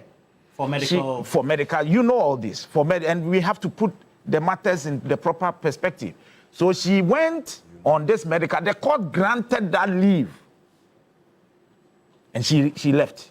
So, after she left, what we do not know is what happened within the period. How much time she needed. So at some point, the court, of course, did not have information. The court requested of her lawyers to provide information about her medical status. And her lawyers were not too sure. Her lawyers couldn't, let me put it bluntly, provide exactly what the issues were. And so the court, the state, through the Attorney General, requested for her to be tried in absentia, and the court granted it. These are all the legally accepted procedure, and so there is nothing wrong with it. So she was then tried in absentia. So all the accusations that were put before her, but let me also state that the fact that you are tried in absentia, lawyers know this, doesn't mean your lawyers can't be there. So if you are tried in absentia, your lawyers can still be there and advance. I want to ask that, yeah. Yes, your lawyers can be there. It happens. So her lawyers were there, but the only challenge is that after the determination of a prima facie case, when the state had conducted its case and was done, a determination of whether there is a case for her to answer came up. Their lawyers were of the view that the state had not been able to prosecute the matter, but the court disagreed. So she was called upon to open her defense, and she wasn't available. So that is why we say that she wasn't heard, not because the court didn't allow her, but she wasn't available to be heard. Now, this is it. After she was not heard, a determination was made. Let me also state that there were 78 counts, not 4. 78. We don't have time for me to go through all that. He was not reading the counts. Okay. He was only, no problem. But it's 78. For instance, let me, just one. We are told by the state that there was this 1.5 million that Maslow gave to a certain company, Obatampa. Now, up for business, whatever, as loan. Then, that's what the state is saying. Madam Sedinam also advanced a further 500,000 through Maslow to them, but gave some conditions. That's what the state is saying, that in terms of the interest rate and all that. Now, what we are hearing is that the Obatampa people thought that the rate was too high in terms of the, the interest. So they returned the money. But we are told that Madam Sedinam said, no, it should be in cash. It should be in cash rather than the check. That's put before the court. Put before the court. And therefore, they are saying that their investigations refute. According to what the facts. Yes. So according to, the fact as I've read, states that she refused to take the check and took cash. Yes.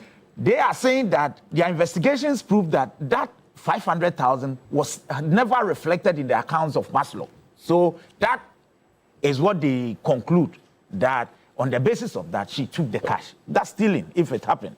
Good. In a matter like this, I personally think that she should be heard. She should be heard. That's your personal position? My personal position. She should tell us what happened. But the prosecution did adduce evidence to that effect. The evidence of her taking the money? There was receipts. There was receipt of payment. But where the money was kept or who took the money, of course, there was no evidence to that. I followed this matter. But I'm saying that... We all did, yeah. Yeah, so I'm saying that she should be granted that hearing. Where is the money? But you see, it's not the court's fault. Let me emphasize that. You were also given an opportunity. You were not there. We have a court of competent jurisdiction. Yes. And based on what the prosecution presented itself, yes, and then also the defense counsels as well.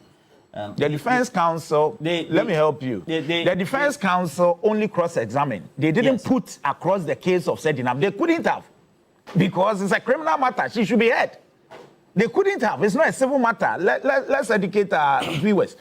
In fact, in a civil matter, when the judgment is like that, nobody is disputing the judgment. In a civil matter, this judgment could be set aside. In a civil matter, for lack of hearing or for not grant. Look, that is the first principle of law. The odi otrem partem rule. You must be heard. In fact, and it's coming from the point where we hear and we say that even God granted Adam a hearing before passing a verdict on him. That why did you do what I did? And so that's the first thing. Anytime a person is not heard, it is enough grounds to vacate a decision. But this is a criminal trial. At the moment, nobody is saying that it is not proper, because the court granted you, if you are granted the opportunity to be heard and you don't avail yourself to be heard, that's not the court's problem.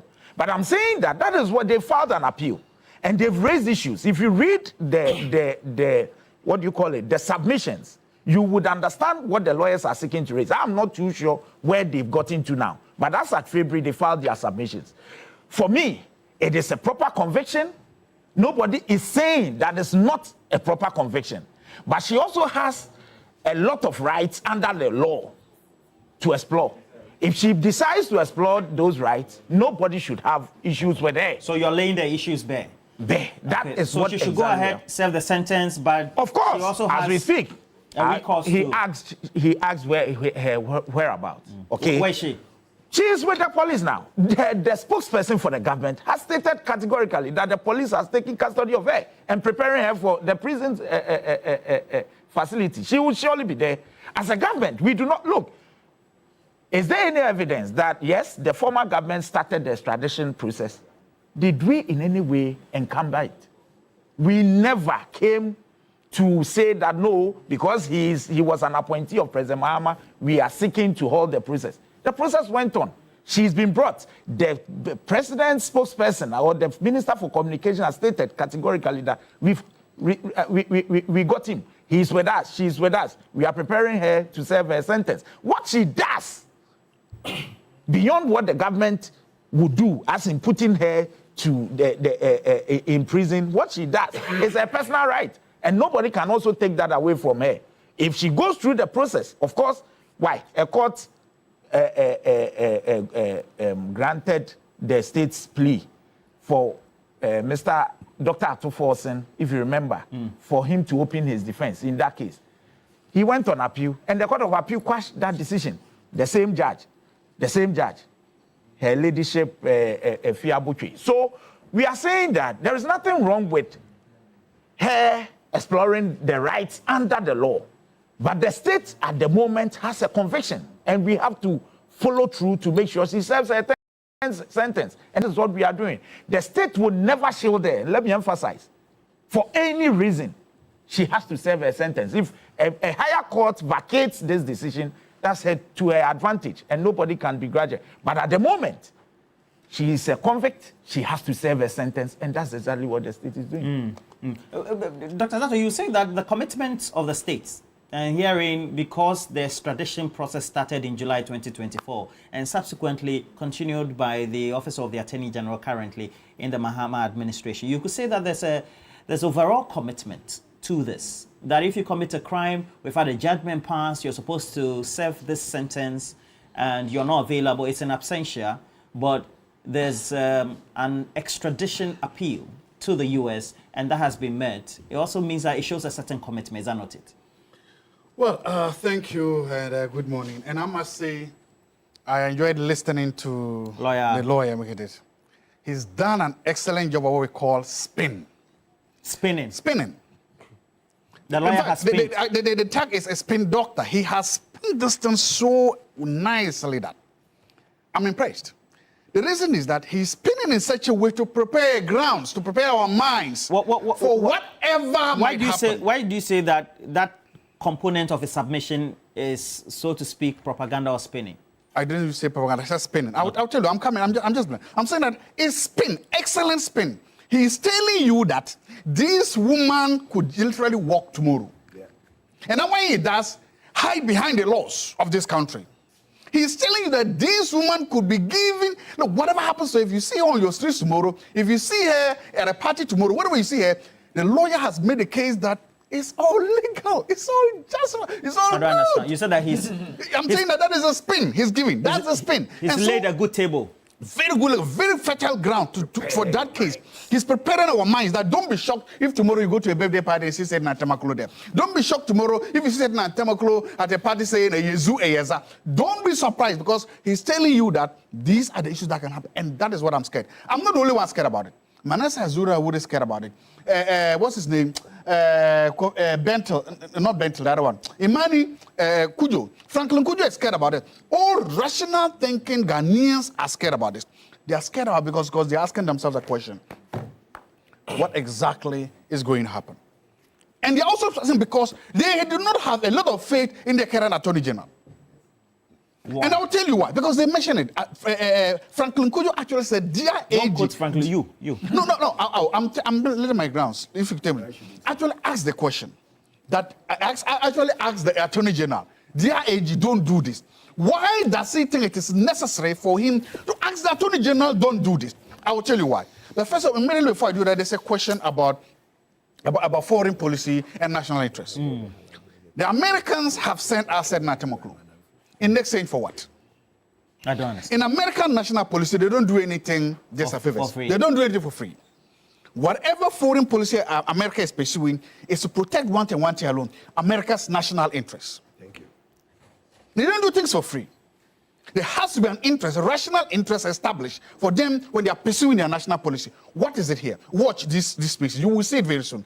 Because look, remember so long we said they talk about boot tracker and they talk about all those things. We talk about what is happening. I'm saying watch this space and see what the rational self-interest of America, because they have a very nice way of pursuing it, of protecting it, and of getting what they want. They will get what they want. We'll watch and see. Look, one, the crime.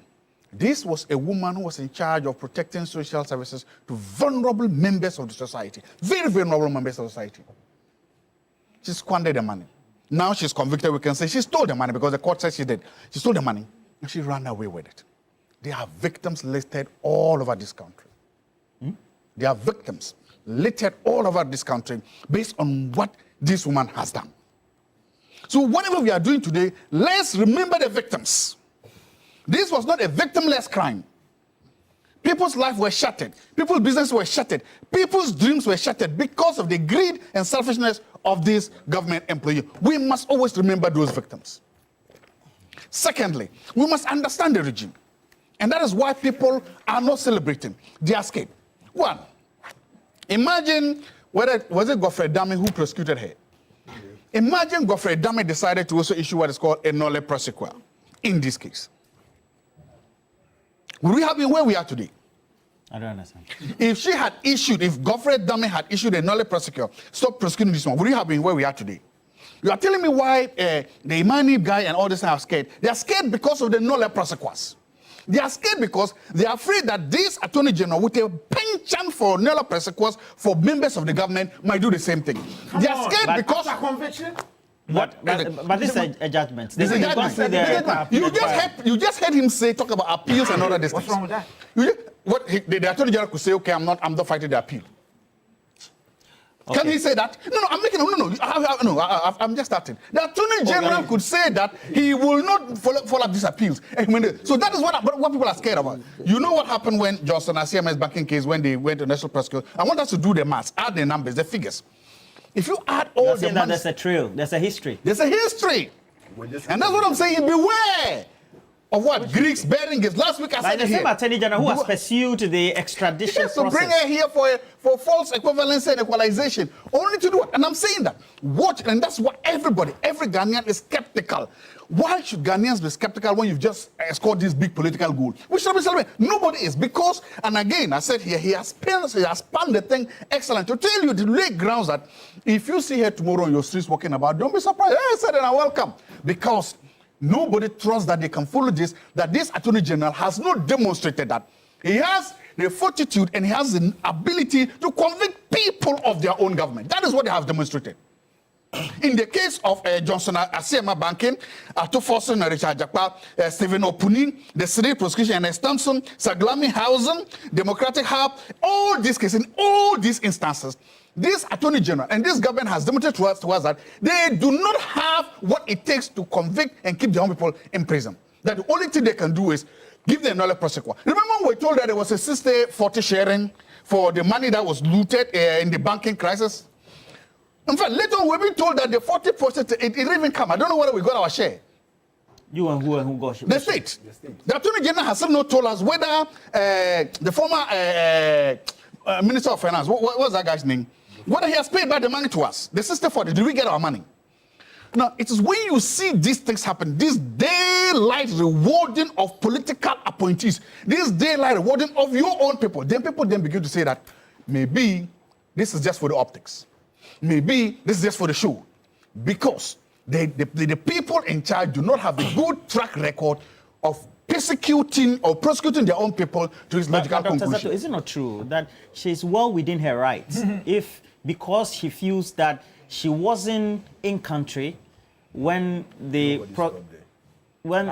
when she wasn't in country when the case was concluded, a judgment made by the court, and so she has a right to appeal because if you look at the judicial process, she and her defense lawyers haven't exhausted that.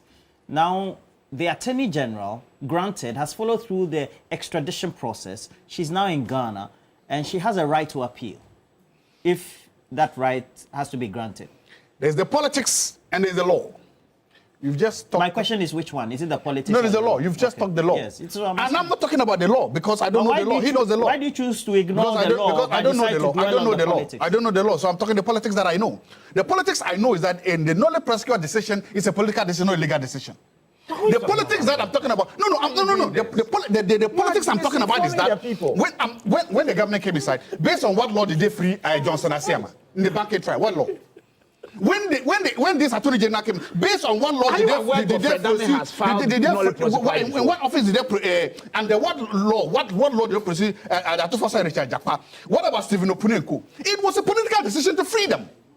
political. So I'm saying that despite all this, I am still talking the politics, that the same politics could play here. And the same politics, that is what scares me. That is what scares anybody in the city. That is what scares ordinary people, because they are afraid that, despite what, look, if it was, what's his name? The form, and I'm relaxed, very relaxed. Oh, you know that. Look, let's talk about this because... Okay, so let's go on. She has a right to appeal. So she'll be So serving... what's your problem? No, so she'll be serving her sentence. Then her defense lawyer or her you lawyers... don't have the right to ask me questions. Then her lawyers would then go and appeal to whichever appellate court that she's entitled to. Good. And you're saying that... But when does Nolly Prosecutor come in here? I am not questioning that. I am saying that... Is it that you don't trust in the judicial system? No, so which one is the I'm politics? saying that based on precedents, and how the current office of the Attorney General has treated members of the NDC, that the track record shows that they may not be willing to prosecute this to its logical conclusion. But this is an appellate process. It doesn't matter. They are still those handling it. They could drop the ball. We have judges. The Attorney General could drop the ball. Judges if she files for appeal, who has to go and defend the state? Who has to go and defend the state? If the woman files for an appeal, who has to go and defend the state? The Attorney General. What if they drop the ball? I get your point. What if they? So no, get it this way. Get it this case. The point I'm making is this. Stop this. Godfrey Dame has done his job. He got a conviction. My hope and my humble prayer is that the current Attorney General and the Attorney General office will also do their job and make sure that she stays in prison where she belongs.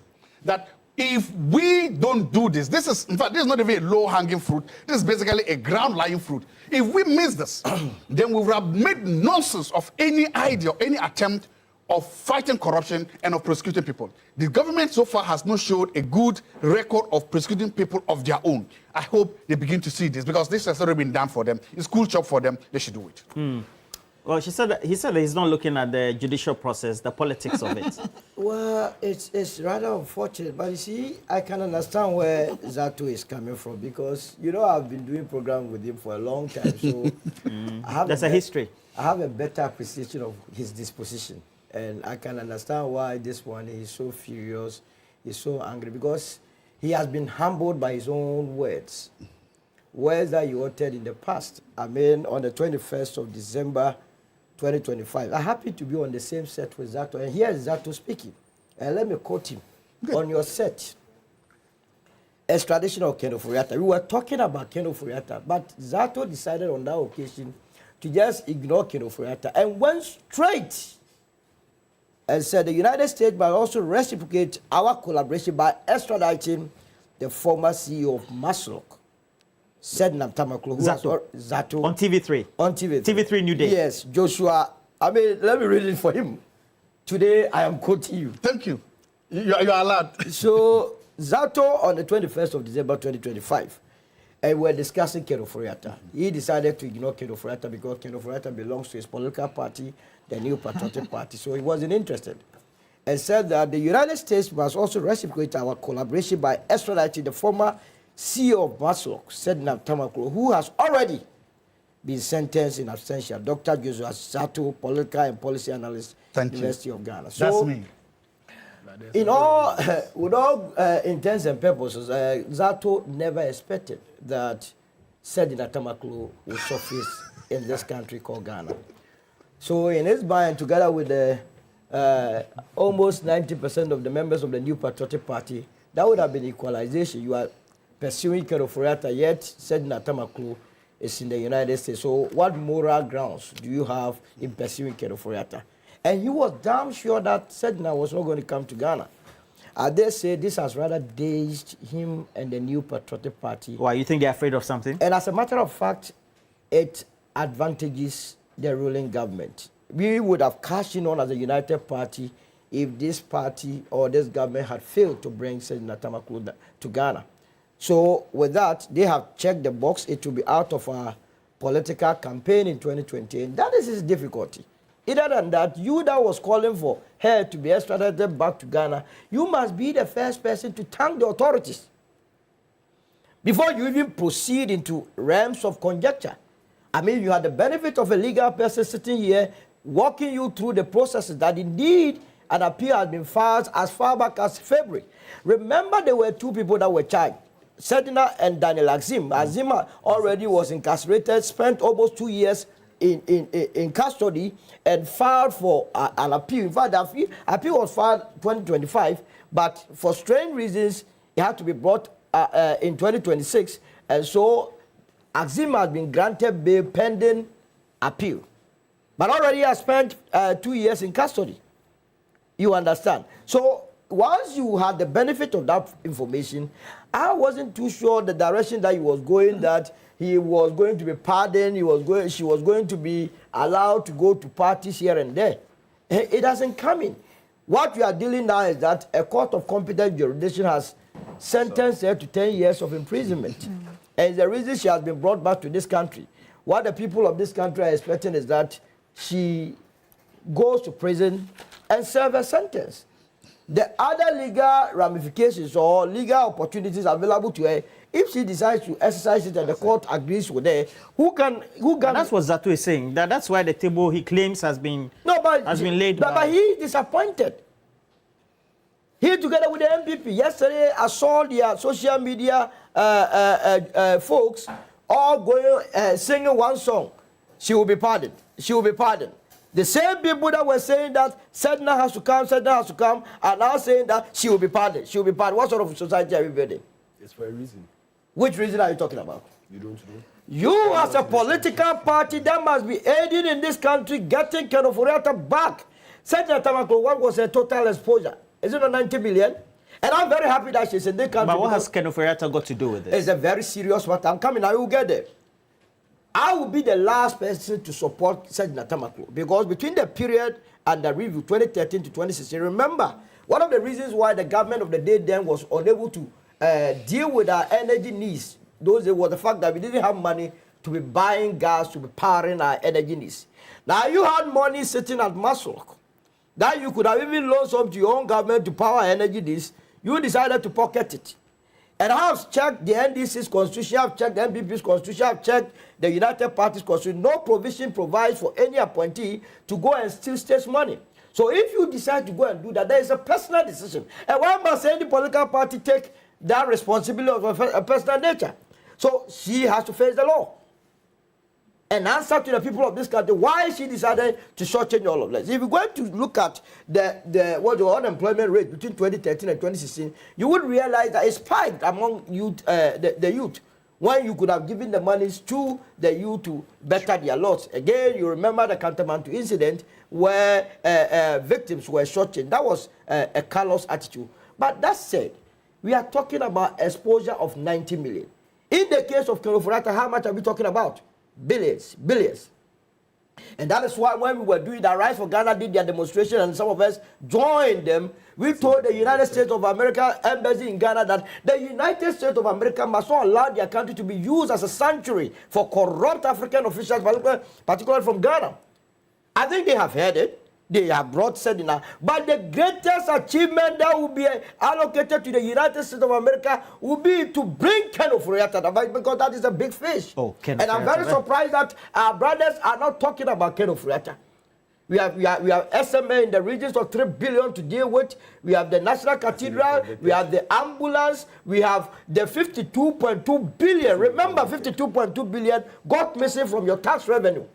Are you with me? Which one? The commercial bank. Commercial bank. We have not dealt with that issue as of now. And when they come and sit here quietly and try and throw tantrums. So I believe that this administration has done where I was going to use it. Our party, the United Party, was going to use Sedna Tamaklo's issue as one of the campaign messages in 2028. As a failure. Having done that, how am I going to do that? And that is why they are also hurt by it, because then that campaign message has fallen flat. Are you with me?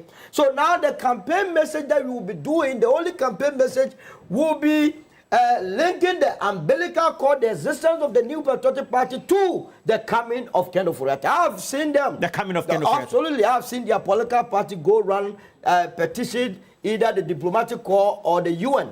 I was thinking by doing so, they will be adding the petition to the diplomatic corps and the UN that they must aid in Kenoforiata coming back so that the monies that are with him will be retrieved to build this country. They are not doing that. And who is going to support that? Now he says the people's dreams were shattered because of the attitude of Senator Tamaklo. Yes, I agree with you, but what about the people's dream in connection with Kenofurata? I am yet to hear from any of them. The last time they published the All Africa Games, the audited report, the same vim, the same alacrity, the same conviction that you believe that you must hold political actors to their office. When it came to matters to deal with Yusuf Mustafa, the former Minister of Youth and Sports, and all those that took part in the African Games, you went banana, you went silent. Meanwhile, we are told by the Auditor General that they are having our 580 million in their pocket. But he has a right to be heard. Everybody has a right to be heard.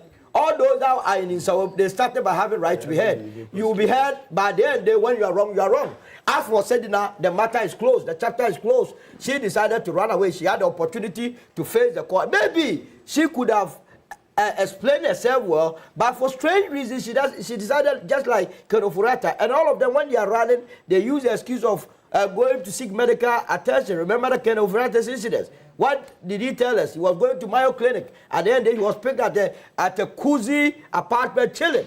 You understand? Meaning they lied to us. He, together with his lawyers who were lying to us in this country, they were exposed. So what I'm saying is that when people are given opportunity to serve this country, they must not shortchange us. And I want to thank this administration for making sure that they bring Senator Tamaklo. And just like anybody is doing this, she has the right to appeal, which she has already done. But nobody sitting there must try to influence the judiciary. Let the laws of the land work. Nobody put her there to go and steal our money. Nobody.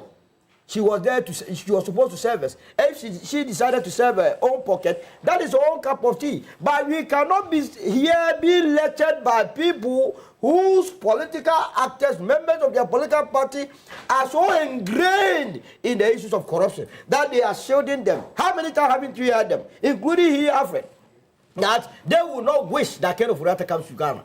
They have said it. Me. They have said it. He hasn't. You are not running away from it. When did I say Are you not distancing yourself from Ken Ofurata? You said it on Metro TV. You said it on Metro TV. I quoted you. That you are not going to wish. I have never said that in anywhere. Then correct yourself here because you have said it. But what I said on set and lie in front of me. So you are denying Ken Ofurata now? You have lied. You have lied. Solo. What is that? Stop lying. Oh, so me, I heard you say I'm lying. Stop lying. Why are you running away from Ken Ofurata? No, you said you heard. He said he hasn't said it. Stop lying. No, what are you talking about? You said it. No, you want to lie here. Everything you said here is a lie. Mr. Thompson, no problem. Mr. Thompson, at the end of the day, we need to come to a position as a country. Yes. So if there's a right to appeal, she's entitled to that. But wouldn't it be much of a conspiracy theory to say that if that right of appeal is heard, and subsequently years down the lane is granted, that spin of a conspiracy theory should come in? Thank you very much, Roland. From the two government spokespersons, I've learned two things here. Who are the two government spokespersons? I haven't called your name. No, please. No. I haven't called your name. No, but we have 4 people here. So why are you worried about I have to be worried because... Can I go on, please? No, let him explain who are the two government officials so that we move on. You can't be saying...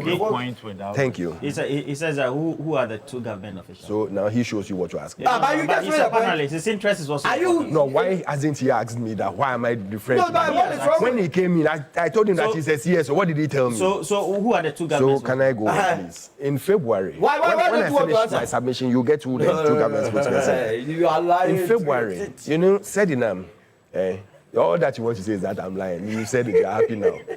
In February, he said that in February, Sedinam appealed. Isn't that so? Through the lawyers. Now, it tells us that by the time all these things started, we were pushing that Sedinam should come, she should come. They were waiting to do that appeal. Once that appeal had been filed, they brought her down. Now, from my brother here too, I'm getting this thing that the second accused person has appealed and has been granted bail. No, but it's a public record. So I wouldn't be shocked that tomorrow they can come and tell me that Sedinam has been granted bail. Will you be shocked if they tell you that? Because if the second accused has been granted bail. Is it that you're asking me not to believe in No, I'm asking you a simple question. Judicial process? No, I'm asking you a simple question. Yes. Roland, If tomorrow they said that Sedinam has, through her appeal, she's been granted bail, will you be shocked? No, but it's a judiciary. No, will you be shocked? Will you be shocked? But were you shocked when our brother was given? Will you be shocked? But my mind. You can't answer. You can't answer. Don't worry. No, you can't answer. I know you can't answer. Don't worry. You see, you're stammering all of a sudden. But because Roland, I know is very boisterous. I understand. And today, for you to stammer 3 times in front of me, you want me to understand? I didn't say preempt. I asked a simple question. No, you're asking me if I'll be shocked. Today, I'll be shocked. Today, and I'm saying there's a judicial process. If you are also entitled to, I'm entitled to wait. Yes. If I should be in that position. So it was a yes or no answer, but you are stammering on it. So don't worry, I understand. Can I go on? Can I go on? So it tells me straight away that all these gymnastics that have been going on, there are things that are being prepared ahead of time. If Zato for once will say that, oh, this thing is a repetition of the old system, not a reset system, but a system where either a nolli prosequi or whatever they want to do comes into play, I now understand him. Maybe he used the word nolli prosequi. Maybe the nolli prosequi he's talking about is in this appeal case that, oh, they don't have any objection to this appeal. So once the appeal has been granted, and that is why I asked a simple question from beginning, where is she? They only told us that she's in the hands of the police. I can be in the hands of the police in my house. Oh, but what are you talking about? Oh, come on. Did you hear custody? No. But what are you talking about? This is so unfair. You said she's in the hands of the police. She's in the custody of the police. I didn't She's say in the custody of the police. So you want the government? Oh, can I please flow? Oh, please. Please, allow Mr. Thompson to flow, please. So if she's in the custody of the police, where she should have, once she lands, this is a criminal case that has been prosecuted, immediately she shouldn't even stay there for one night. Why not? They have to go through processes for what her. process? Are we doing that? What process? For her to be. She has been convicted. What process again do you have to go through? Misinforming the people. No, what process do you have to go through? Tell me. Maybe I don't know. Tell me so that the whole public will know that, oh, when you land, it can take even 1 week to go through a process. You are serving government, but if you land at Kotoka, the security apparatus would have to take receipt of you, right? So they'll receive you, and then they'll hold you somewhere. Before they hand you over to the prison authorities. And I said, should it take more than a day to do that? But when did she arrive? She only arrived yesterday. Should it take more than a day to do that?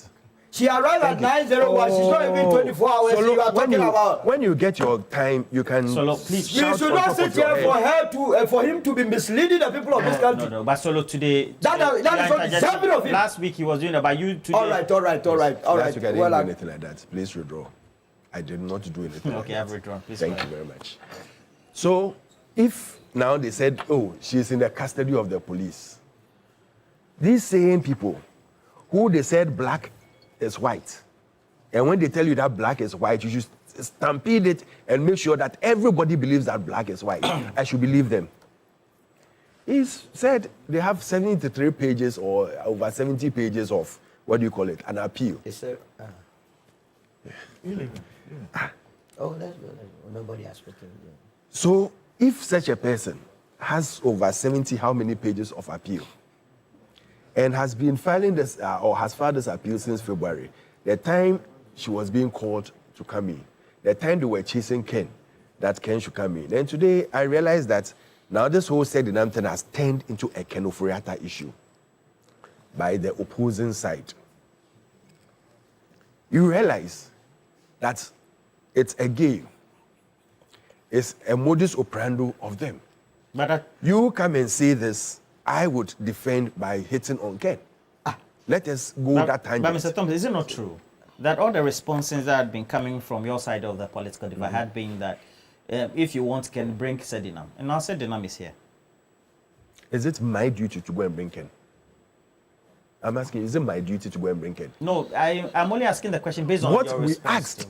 What we asked at that time was that you have a convicted person in your hands, 10 years conviction. You haven't even extradited that person into Ghana, but your focus is on someone who hasn't even gone through the court process. Which one is more important for you? Both. Focus on what you have that you can work on. When you finish that one and now you are doing a second one, everybody understands you. The first one is finished. It's not my duty to go and bring Ken Oforiatta. And this morning, it's not my duty to come and talk about Ken's case, but it's someone's duty to do so for equalization's sake. And if tomorrow we hit him back at it, you come and say, no, he never said that. Because they are good at that. Is that the type of Ghana we want to live in? Is that the type of system we want to run? Is that the type of reset that they've brought into play? These are questions Ghanaians are asking. Because if the reset is about, quickly yourself to make sure that, we file an appeal, where we know that already we've granted one appeal to the second accused person. What do you mean by who is filing the appeal? It's Sedinam and her lawyers. But who would file it? It's not me. When I say we, I mean, the person I'm talking about. It's not me. I'm not going to file the appeal. No, I understand. Not you per se. I'm saying, who are you? But you think they don't plan? You think because it's a right that government. Everybody has been in government too. Hey, you are making a statement too. I see. Everybody has been in government. Are you impugning something? My goodness. And we know what they are doing. Fantastic. So your time, what did you do that you think would happen? Our time, we'll send you to court. Do you see what the OSP was doing? Did you realize what the OSP was doing? We brought in an OSP who was checking government officials. That is what they were afraid of. And they've taken the powers from the OSP. So now the OSP has become toothless. He can't do anything. He can't chase anyone. He can't file anything against anybody.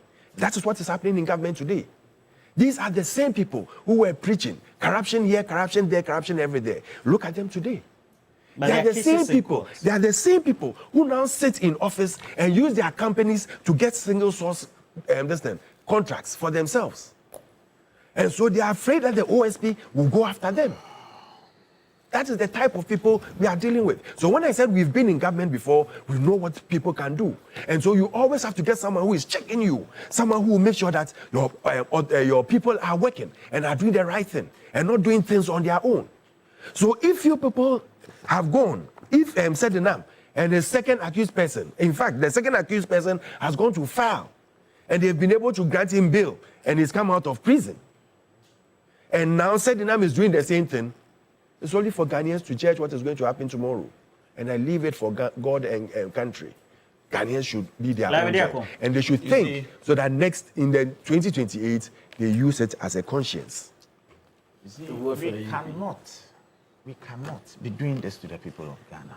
You sit on national television and all you do is to lie as though you don't even know what happens in the legal. Most of them. Is that true? Without personalizing it. No, go ahead, personalize it. You see, I am shocked that, I want to deal with the politics rather than, really? Yes. So you are here to do politics? No. Allow me, please. He did me some. Allow me. Let me deal with the matter. He did me some, You see, okay. The same thing. I'll also do him some. So you see, it's unfortunate if we have people like that. Yeah. Because when we come here in the morning, there are very learned people who are watching. Exactly. It is for us to educate them. I have said here that there is a conviction. And this government would ensure, as it has, make sure the lady is brought in. We would ensure that she serves her term. And this is what the communications minister has said. There's no doubt about it. Look, I can tell you on authority, because I know what I'm saying. President Mahama will never pardon her. Let me say this on authority. Then you're lying. You are now asking for a position in your party. You can't even talk about things in your party. I'm telling you what it is. You say I'm lying. You are lying. On the basis of what? Mr. John Dramani Mahama would never pardon her. If that is their hope, then they lie bad. But it lies within her right to seek remedial action in law. That one, you cannot take it away from her. If she goes through the process and the same judiciary sets the conviction aside, that's her right. I don't know at what point did they realize that the judiciary cannot be trusted. I don't understand. Well, you should ask them. They are saying that you kept asking them that will be the job of the judiciary. But I'm not in the mind of... How can you be in the mind of the judge? What she presents to the court, especially as she was not heard. with the defense. If she puts it before the court, and you say, on appeal, please stop, please. I'm not talking to you. Oh, so you can keep talking once I make my point. Please go ahead. So you see, what we are saying is that at the end of the day, we can proceed, we will proceed to do what is needful. As we speak, the processes are ongoing. They may not know. There should be a warrant sent to the prison. The prison officers would. In fact, if you are a lady and you are convicted, you need to go through a medical examination. They don't know this. You have to do all that before you put her in prison to be sure if she's not carrying. Absolutely, not medically fit. If she's not carrying a baby, it's a norm. We do it. So all this has to be done before you send her there. And this government is committed in doing that. We will send her there. What is within her right is within her right. She has that right, and you cannot take that away from her. So please, when you come here and you put a spin, then you suspect. We are not here on suspicions. We are not here on suspicion. If it is about suspicion, Ken Ofori-Atta will not be where he is. If it's about suspicion, we suspect. Ken Ofori-Atta will not be. We are a country governed by laws. And that is why even with Ken Ofori-Atta, who is at the center of every issue in this country, over the past, during the administration of President Akufo-Addo, has not been dragged the way you think he should have. We are using the law. So the law is lawful. Let me also state this, and I say President Mahama would not pardon her because we have a history. President Mahama is the only certain president who, during his term, was able to prosecute and jail his own. It's never happened. President Akufo-Addo could never have done it. You remember Honorable Abu Apele? He was arraigned, put there, convicted by the government of the day under President Mahama. He never pardoned him. So if they don't know this, I have to put this to them so that they revise their notes. They don't know President Mahama. When did he ever pardon somebody? The one he jailed his own. Please, Dr. Zah, please allow me. Let me educate the people. President Mahama never pardoned Honorable Abu Apele. It was President Akufo-Addo who pardoned him. On grounds of ill health. That's so, yes. That's the point I'm making. But President Mahama saw through. And his own. You're saying he has a history of prosecuting his own. Absolutely. What does President Mahama, what does he gain if she pardons, or what would he gain if he pardons Sedinam? He will not. Because the history is that he's not interested in that. The process will go on. I can also tell you that the Attorney General has opposed this application. It is being done. But whatever happens, if the court granted a Bronye bail and you celebrate it, since when? Indeed, the court, yes, and you celebrate the court, the same court would have an opportunity to look at whatever anybody is presenting. You can't stop that. Indeed, if appeal is your problem, the court asked Dr. Atuforsen to open his defense. He appealed. The Court of Appeal quashed that decision and said that he didn't have to. The respected Attorney General at the time, Godfrey Dame, went on a further appeal to the Supreme Court to have that case quashed. What's wrong with appeal? It's a judicial process. Go through it. If eventually the highest court of the land decides, whatever will happen, will happen. At the moment, you remember or read what the U.S. Embassy, if you read what they posted, they said it's the first of its kind. We are hopeful, and I'm aware that the Attorney General is on his way to meet with the U.S. Counterpart on the issue of other extraditions. Hopefully, Ken Ofori-Atta should be brought in to answer questions we are all asking. Okay. He should not be afraid. And when they sit here, like my brother Solo said, when they sit here, they should be bold to ask for Ken Ofori-Atta to come and answer questions. In the meantime, this process will go on. The woman will serve her sentence. If she has any right under law, as I've explained, I only told you, well, her lawyers did. I don't have any. Our time is up. Oh, come on. No. Who pardoned the Munche tree? Who pardoned the Munche tree? Who pardoned I see. Chachu Chikata was convicted by courts. Who pardoned the Munche Chikata rejected the pardon and pursued his legal rights. He was eventually acquitted and discharged. And then Aaron Esiedu also says one and says that. Come on. I'll take one please for the ask team. It's okay. Akwetia MP who pardoned the Muntie 3. Thank you. Why do we make blanket statements yeah, without you lied. thoroughly You lied. examining? You say what? All right, gentlemen, thank you for passing through. Big issue. Big issue. But who imprisoned the Muntie 3? Who imprisoned the Muntie 3? Don't put your hands in. I'll take one for the team. Who in prison who? The Muntie 3. Who Big issue is sponsored by the University of Gold Coast. Now, whether you're aiming for that specialist MBA in marketing, communications, operations, supply chain, human resource management, finance, entrepreneurship, innovation, or business intelligence analytics, or you want to advance through their dual MBA or chartered manager MBA, University of Gold Coast is giving you options that will match your vision and how you aspire to go to school. If you're a worker, they make sure that they're able to have sheds, which they already do, for those who will be evening students, weekend students, among many other sandwich schedules for you. Even if you want to pay their fees, you can pay in installment. All those packages, all available for you. Please call them now. Admissions are in progress. And so the number you can reach the University of Gold Coast on is the number 026-388-8555. Thank you, gentlemen, for passing through. Again, remember we have that climate change thought-provoking event in Tamale. We'll bring you live updates as it's happening in Tamale this morning from 10 a.m. And it's in partnership alongside TV3 with the German Embassy, and it's under the theme Climate Security Resilience in Ghana. Make sure you join the discussions. 10. What time should you watch your band? There's a live 10. band coming.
In a world full of noise,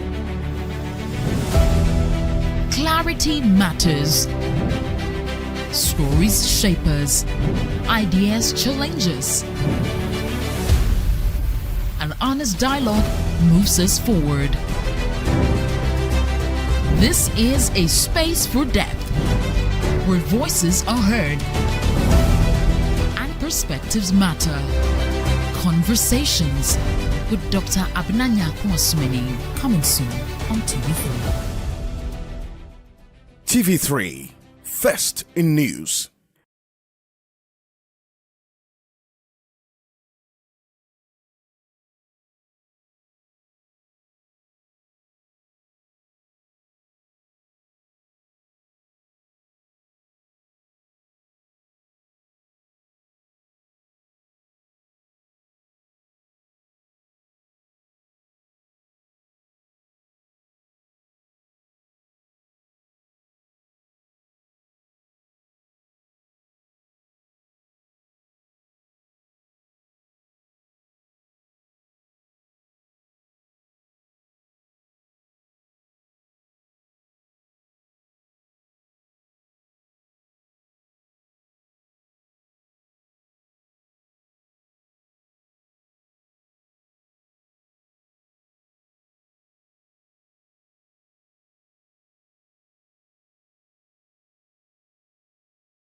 In a world full of noise, clarity matters. Stories shape us, ideas challenge us. An honest dialogue moves us forward. This is a space for depth, where voices are heard and perspectives matter. Conversations with Dr. Abnanya Kwasmeni, coming soon on TV3. TV3, first in news.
In a world full of noise, clarity matters. Stories shape us, ideas challenge us. An honest dialogue moves us forward. This is a space for depth, where voices are heard and perspectives matter.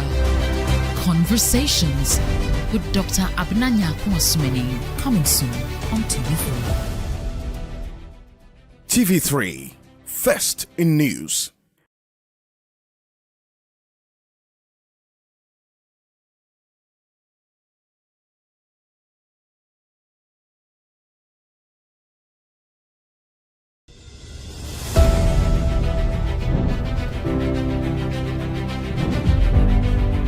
In a world full of noise, clarity matters. Stories shape us, ideas challenge us. An honest dialogue moves us forward. This is a space for depth, where voices are heard and perspectives matter. Conversations with Dr. Abnanya Kwasmini, coming soon on TV3. TV3, first in news.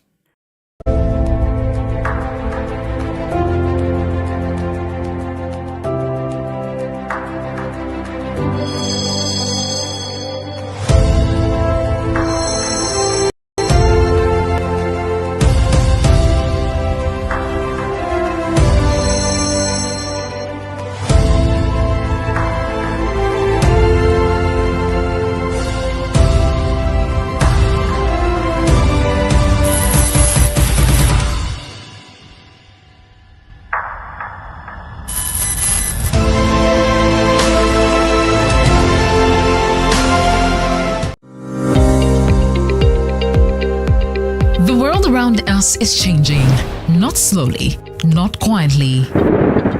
In the north, the rains that once arrived on time don't come anymore. In the middle belt, rivers and forests disappearing overnight. Along the coast, the sea is swallowing land that families have called home for generations. Rising temperatures, failed harvests, homes lost to tides. This is not a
Yes, I miss those days, and I wish that football success was transferable, you know, through blood transfusion. Unfortunately, not. We cannot do it, right? We have cannot to do it on our own this time. Yeah. Well, so it's official. The World Cup the world showpiece everybody's been looking forward to is officially starting tomorrow.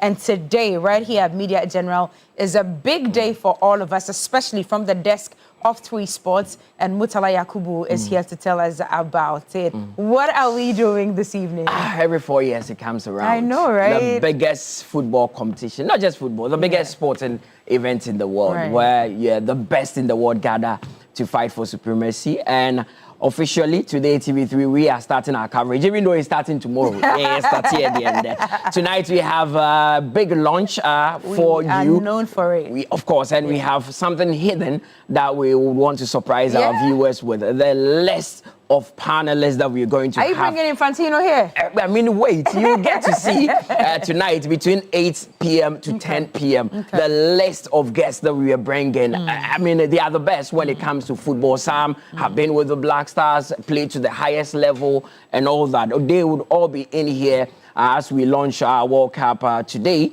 and it's going to be a very, very good event. We've waited for this day for a long time. I mean, I was envious of you when you were doing the election report up and down. I was like, okay, I'm waiting for my own election, which is the World Cup. This is our election report. We are taking it like the general election. But what did we wear, though? The official arrival, was it the tracksuits that we wore? No, please. Because I've seen countries wear very colorful outfits. We are being told that when the team is making the move to Canada, that is where they would wear the official attire. Official arrival attire. Definitely we are going to see a blend of Kente in there when we move to Canada for the first But game this one by Ivory Coast is really this beautiful is and very colorful. Of course. Yes. And that is what you get with the African countries. But the Europeans these days are copying. If you see the official photograph of what the Norwegian team did, they dress like Vikings. I mean, they are all copying the African style because we love the color, we love the blend and all that. So it's starting drama. Of course, it's starting tomorrow, but we are starting tonight here in these studios. 8 p.m. to 10 p.m. is the big launch, a big one. All the guys will be in here, Rekwampo, TJ, Bill, and Shen, Akosu, we will all be in here, plus some guests that we are bringing to you as surprise. So tonight, you need to join us wherever you are between 8 to 10. And it's not just the World Cup. We would also unveil some programs that we'll be doing along the way. So for the next 1 month, TV3 is your home for the 2026 World Cup. Fantastic. We are looking forward to all of that. Now, Lawrence Atiziki, who is one of our goalkeepers, has been speaking, and he says that they are super ready for the World Showpiece. Of course. Let's take a listen. And we're looking forward to this moment. He's a very experienced coach. He's got a lot of information. So you just have to take the good information he gives out and try to make use of it. The expectation is just a teamwork. We're going to fight to the end. We're going to give it all, and we hope that we're going to make Ghanaians proud. I think it's really a good team. We all together, we fight for each other, and you can see that there is really positive vibes each and every time, and this is what we like, and this is what we want. We want to keep on with this. We want to take this positive energy into the games, and we hope that we can make a very good World Cup. As a kid, everyone dreams to play in this big platform, and for me, it's actually a big dream because you get to face big players. You get to have a nice atmosphere, a lot of people in stadium, the support, the love, and it's really a good experience for me, and I'm really looking forward to it. I think there has to be the dedication for the game. They have to have the positive mindset because it gets to some point when it's not going well. I think that's when we need this mentality, the winning mentality, and then winning. So I think they just need this to help the team. Ziki, we hear you, and we're supporting you. Tomorrow we'll all be clad in our Black Stars jerseys, And yes, we'll do that on Wednesday as well. But is it true that FIFA says we are not wearing the Anansi one, the Coco Anansi one? Not true. Not oh, true. that's not Yeah, true. it's part of our official Okay, I jerseys, just saw something. No. So it's not true that we No, are not wearing the white Coco It is Anansi part one. of our jerseys. Okay, so we'll do well. We'll do well. Legendary Coco Anansi. Well, he was wise, so okay. So the wisdom would be actually on the to be pitch. transferred to our players on the pitch. All so right. let's see. No problem at all. We also had another legendary interview here on 3 Sports, and it was with the president of the Sports Writers Association of Ghana, SWAG.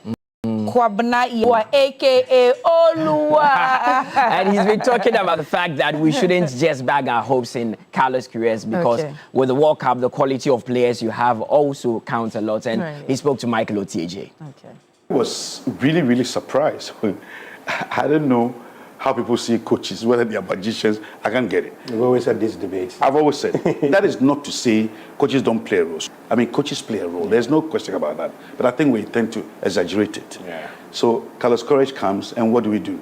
At the airport, as if he's the one who was going to score the Sabarima. goal. The whole national anthem is played. I need to be corrected, but I don't remember the last time a coach arrived in the country where the national anthem was played. Yeah, this was grand. This was grand. It's all because of the expectation from him. And so the national anthem is played, and he's been given a title. It's Osarebe Marquesi, Carlos. And you should know that if you see the euphoria, the ecstasy, the razzmatazz, you know everybody believes that whether we're going to go deep in the tournament or not will depend on Carlos Queiroz. That is not the way I look at it. If you look at it, if you're assessing teams, I think it's important to look at your team. If people think that it is Carlos Queiroz who's going to ensure our deep run in the tournament, well, he's been in the World Cup before with Iran. I mean, they didn't exit the group stage. Not because he was such a bad coach, because Iran did not have the materials. You know, it's as simple as. Well, then it's incumbent on the boys to make all of us proud. I mean, if the coach is not a magician, and if players do not really play any part in sports, then yes, they show us what they've got and see how they fare. Keep saying that, but you have teams in a head praying all the time. Well, that's what. But you people tell me that prayers do not work. That's what you guys say. But you know what? But you know what you believe in works for you, right? Of course, okay, it definitely does. So if they believe in I believe it works. Okay, so it will work. Prayer works. Listen, this next story makes me very sad and happy at the same time. It was sad to realize that he will not make it for the World Cup because, of course, of US bans and all of that. The Somali referee. But Somali referee Omar Atan was giving a resounding hero's welcome when he returned to his home country, Somalia, after his refusal into the US for the 2026 FIFA World Cup. It's not a good look, especially on Africa, because he was one of the 7 referees that were selected from Africa. Now we are left with 6. I mean, it would have been his first World Cup major tournament like that, and he would have been the first Somalian referee to referee at this level of football. But unfortunately for him, he was denied entry when he got to Miami, even though he had a diplomatic passport. It is just that simple. Somalia is part of the countries that are on the travel ban list of the US. So, I mean, people from Somalia cannot travel to the US because there's currently a travel ban and restriction on Somalia. So when he got there, even though he had a diplomatic passport, he was still not given access to enter the US. But he's back into his hometown, that is Mogadishu. It's something that CAF would have to take up right after the tournament. But he says he's proud and he's looking forward to refereeing again at the World Cup, even though he didn't get the chance to do it this time. But we are all proud of him. Omar Atan, he's a hero, as you can see. And we are hoping that in future, this doesn't occur again. All right. Mutala Yakubu, thank you very much. We await our buckets full of surprises. Of course, 8 p.m. this evening. Okay. Yeah. Surprise galore, I call it. Of course. We'll wait for it. Now, I think to all parents of first-year SHS boarding students, EduPack is here to help you out. It's the Ghana Education Service approved and supported national SHS initiative implemented by Prospectus Ghana. Well, their registration is in progress across the country. Now, all you need to do, there's a short code that you need to dial so you can get all the goodies for your wards. Let's get to the short code now. With the EduPass. So this is what you do. Short code *713 *821 hash. *713 *821 hash. You visit any ADB branch or you go to www.edupack.com. You make your payment, you keep your receipts and present it on opening day to collect all your child's EduPack items. Your EduPack registration follows you to any SHS of your choice or the one that you're placed in. So avoid the stress, prepare and get to school. Just show your chit and then you are good to go. Now, EduPack approved and supported by the GES. For a lot more information, you can call 0507000933 or you can also call 0302955050. EduPack, no stress, no wahala. All right, ladies and gentlemen, we are ready. It is the 250th, of course, independence celebrations for the United States of America. A lot happening here this morning. Stay tuned and don't go anywhere. But in other news, happening today at 10 a.m. in Tamale, TV3 in partnership with the German Embassy in Accra presents Climate Talks 2026 under the theme Building Climate Security Resilience in Ghana. So you just have to join the conversation on climate-induced conflicts, community resilience in northern Ghana, featuring the German ambassador to Ghana, Frederick Lanshoff. Now, we've been going in and out Tamale, but please make sure that you're tuned in at 10 a.m. Pioneer Guest Lodge to be part of all the proceedings. Don't miss this important conversation on shaping Ghana's climate future. Stay with us. We have a lot more coming up.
The gentlemen, in 3, 2, 1, let's go.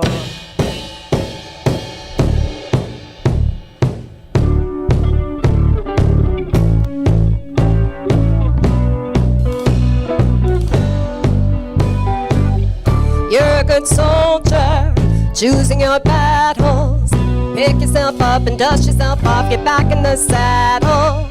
You're on the front line, everyone's watching. You know it's serious, we're getting closer, this isn't over. The pressure's on, believe it. You got it all, believe it. When you fog it up, oh, and if you fog it up, Samina, mina, sangalewa. This time for Africa, Samina, mina, waka, waka, Samina, mina, sangalewa. This time for Africa.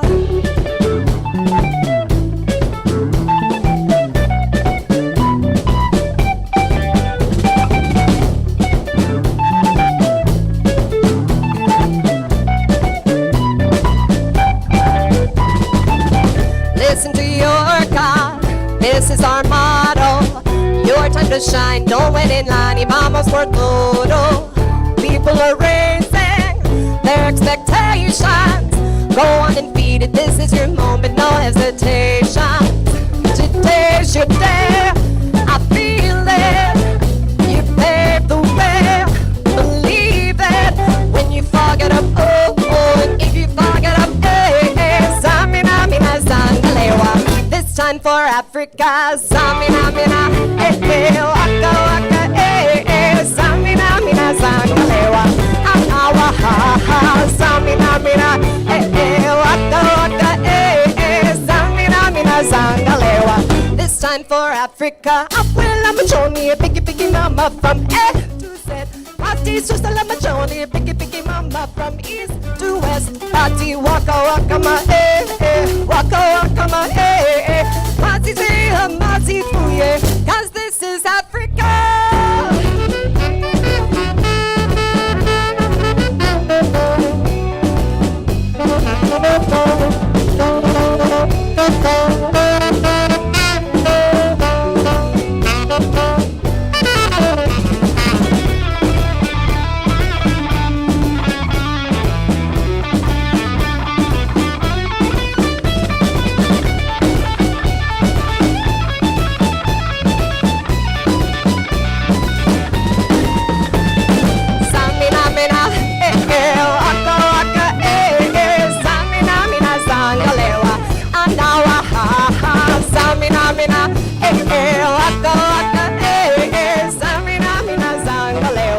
This time for Africa,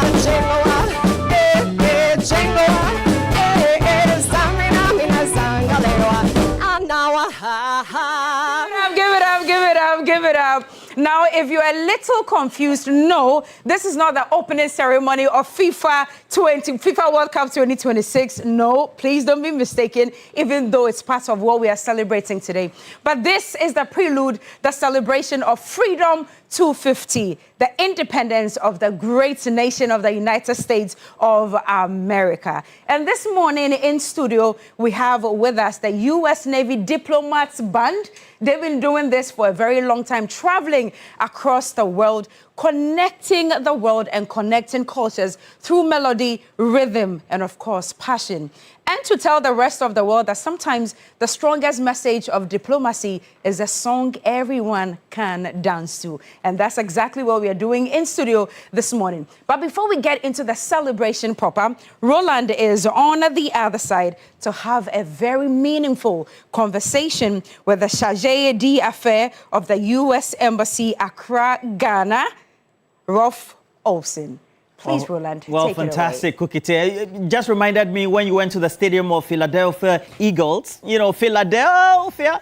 And I remember that time you were all green. Yes, I was. And just imagine, you know, the home state of the chief of mission of the chargé d'affaires of the U.S. Embassy, Accra, apparently also happens to be Philadelphia. And His Excellency, Rolf Olsen, welcome. Thank you very much, Roland. It's a great pleasure to be here. 4th of July means great meaning reflections for Americans as well, and others who tend to associate with America across the world. Absolutely. How important it is. It is, and I want to say, first of all, thank you for having us today. It's really a great pleasure. And we're celebrating a little bit early, right? It's June 10th. We're not quite at July 4th. We did that for a couple of reasons. One, it's our 250th, so we're broadening the celebration a bit. Two, of course, we've got the World Cup starting this week, and so that's a big global celebration that we're happy to hold. And then three, we've scheduled our Freedom 250 celebration tonight in Accra, and we scheduled it well ahead of the 4th because we wanted to stay away from the World Cup. We didn't want to compete with the World Cup.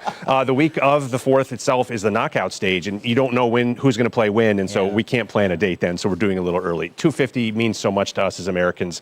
As you mentioned, I'm from the great city of Philadelphia, and I'm just old enough to remember when we celebrated the last big celebration, the 200th in 1976. And I brought this morning a memento from that very occasion. I was only 5 years old, but I have a glass from that celebration. Massive memories. In 1976, and it's really, faint memories because I was only 5, but we're so proud of our country, and we have a lot to celebrate, and so we're really excited about it. Just take us back. Usually in the U.S., how's it celebrated? Cookie always goes to the U.S. And then comes back to tell me, well, it's always big and etc. And I'm always dreaming. How's it like celebrating Independence Day, 4th of July? So I think it depends a little bit on where you are.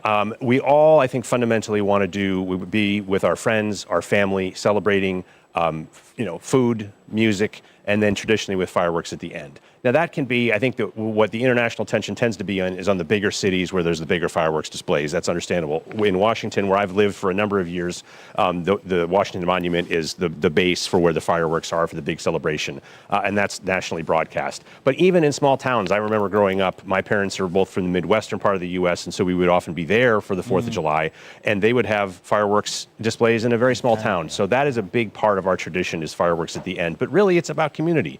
It's casual. We tend not to do formal events on the 4th of July. We tend to do casual things in our backyards, barbecues. Even up to today, obviously for our big celebration, we do a formal event. But on the 4th itself, that's what we really like to do. In the same way that, Ghanaians like to celebrate their own families and festivals every year. And for all the massive celebrations alongside the Independence Day, you're hosting a World Cup as well. We are. A big pressure, especially, coming to us from the press, right there in Ghana. Absolutely. We tend to give you pressure a lot about whether visa acquisitions based on the applications, etc. How massive is it for you to be hosting the World Cup? It's really incredible, especially since you consider, we've hosted the World Cup before, right, 1994. But remember, the World Cup then was only half as big in terms of the number of teams. At that stage, it was only 24 teams. It then went to 32. This is the first year with 48. So it's really an amazing occasion. We're doing it with Canada and Mexico. The bulk of the matches are in the United States, but we're doing it with our 2 host partners.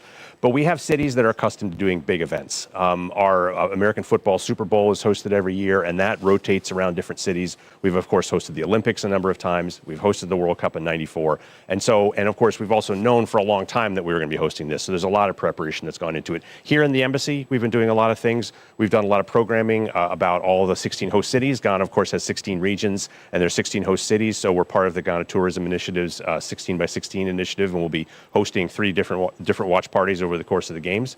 And then within the embassy, we dedicated significant additional staffing resources to help adjudicate more visa applications. And so we added tens of thousands of appointments since January to try and accommodate the excessive demand. So we're very pleased about that. And we've been working full throttle on this for months. How many Ghanaians want to travel to the U.S. for this tournament? And then can they get visas for it? Yeah, thousands is the easiest way to put the number. I mean, we've added, like I said, we added tens of thousands of appointments, and we pretty much filled all those up. Now, some of those are not specific to the World Cup because, of course, Ghanaians go to the U.S. for many different reasons. But we can just safely say it's thousands, and we have issued many visas throughout that time. So there's been no limitation applying for a visa. The law is always the same for us in terms of adjudicating the visa. It doesn't really matter whether someone's going to the World Cup or not. If you qualify for the visa, you're eligible to get the visa. It's that simple. And for you at the embassy, how are you marking this big tournament, so to speak? We are doing, like I mentioned, we're doing several watch parties for the U.S. first match, which is this Friday night, Saturday morning, Ghana time. We're hosting an event at the Accra Stadium, a watch party for that. We'll be very excited. We're, of course, going to be attending watch parties that other embassies are doing. And then we're going to continue with another watch party in Cape Coast on June 19th when the U.S. plays Australia. And then the last watch party will be in Tamale, and it will be when Ghana plays Croatia for the last group stage match, which is on June 27th.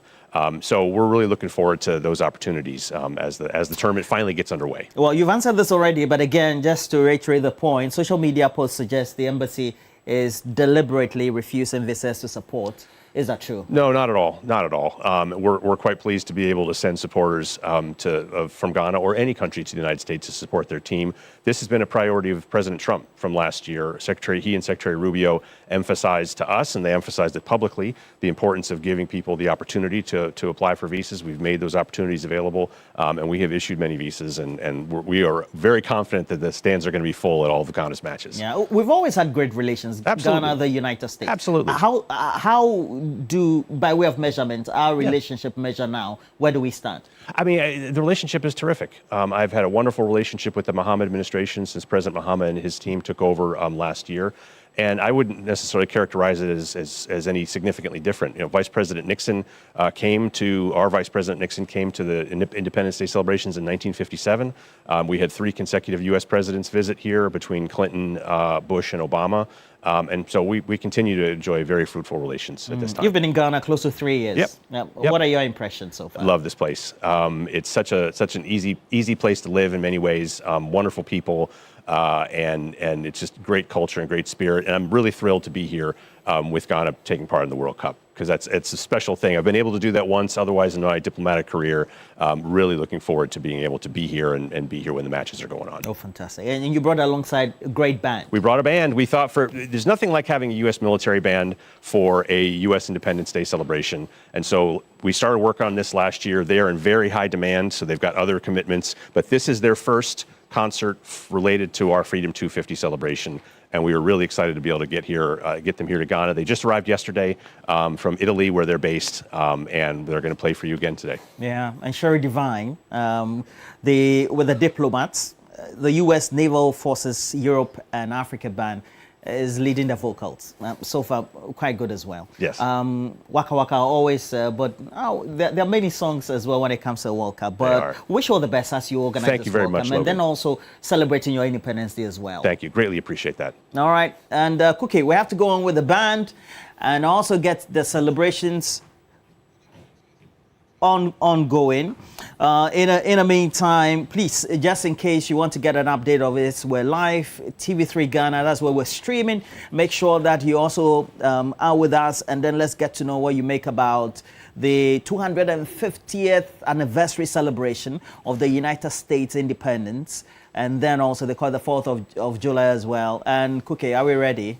We are ready on the side as well. It's Freedom 250. And of course, the U.S. Naval Diplomats Band is here to do it one more time. What song are we doing at this moment, Sherry? We're going to do some Michael Jackson. Oh, wow! Feel free to sing along. I hope I can do... No, I can't do the... No, it's okay. No, I can't. No, I can do that. But we'll give it a try. Yeah. Let's go. Thank you.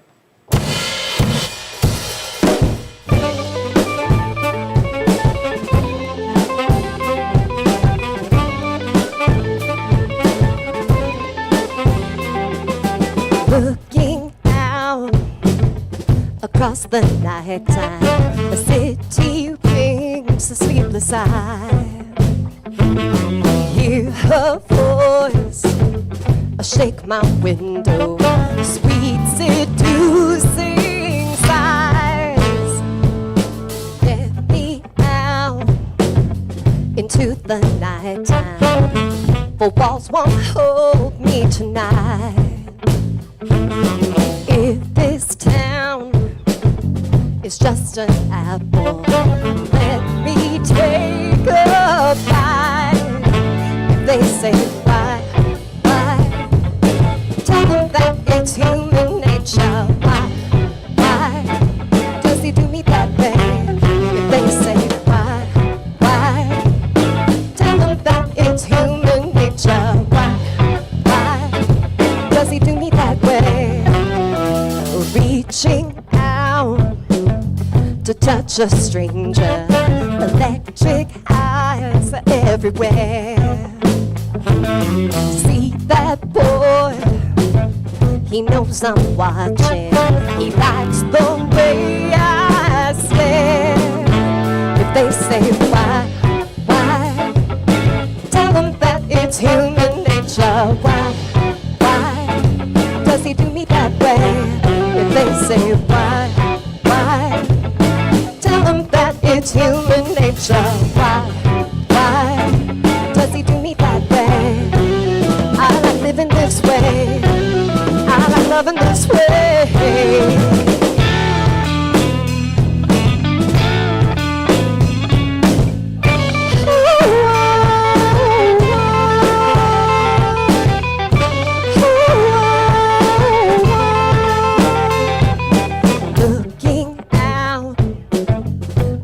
The morning, the city's heart begins to beat. Reaching out, I touch her shoulder, dreaming of the street. If they say why, tell them that it's human nature. Why does he do me that way? If they say why, human nature. Why does he do me that way? I like living this way. I like loving this way.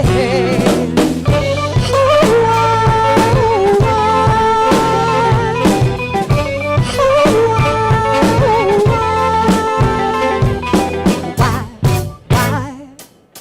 Tell them that it's human nature.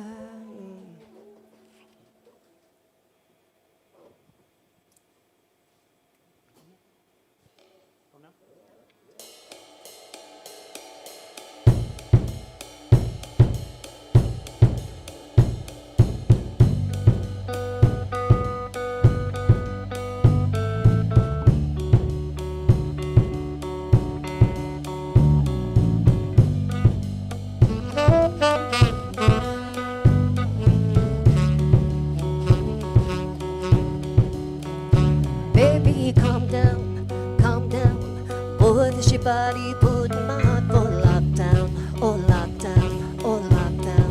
Boy, you sweet like Fanta, Fanta. If I tell you, say I love you, no, they're from younger, oh younger. No, tell me no, no, no, no. Oh, oh, oh, oh, oh, oh, oh, oh, oh, oh, oh, oh, oh. Baby, come give me a oh, oh, oh, oh. Got me like oh, oh, oh, oh, oh, oh, oh. Baby, come give me a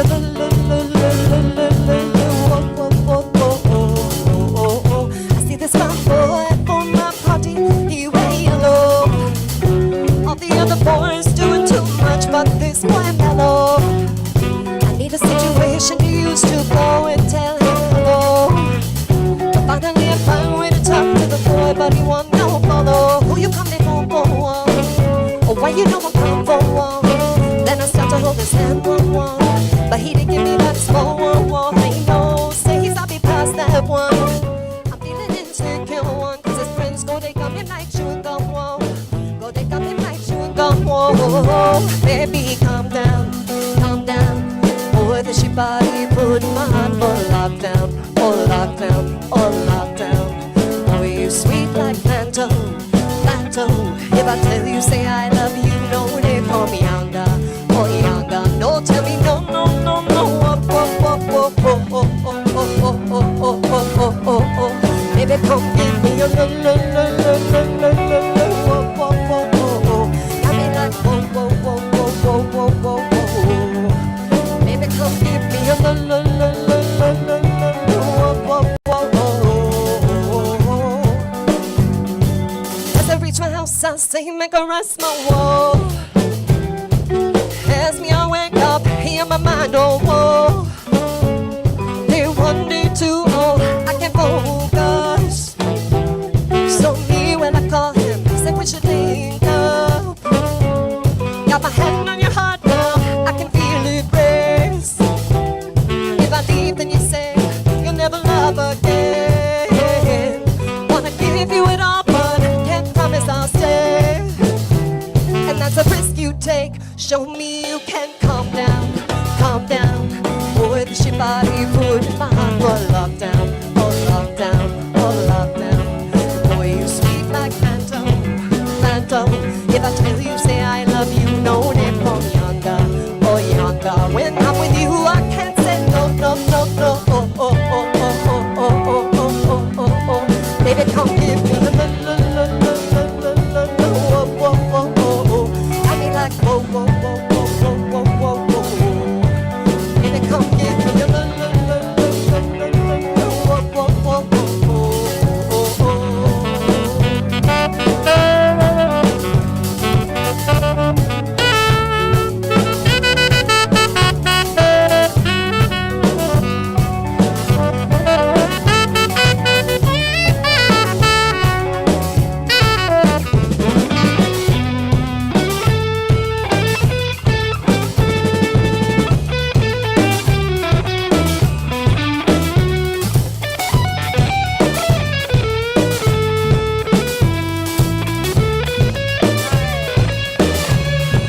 show me you can calm down, calm down.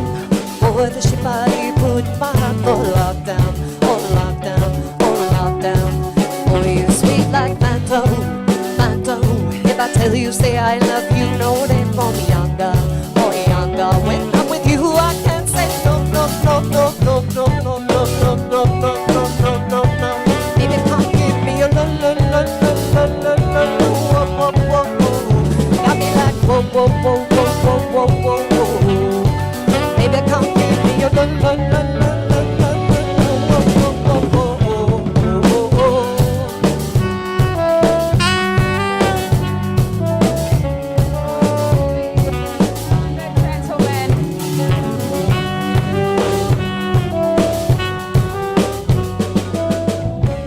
All right, ladies and gentlemen, it's still the Freedom 250 celebrations right here.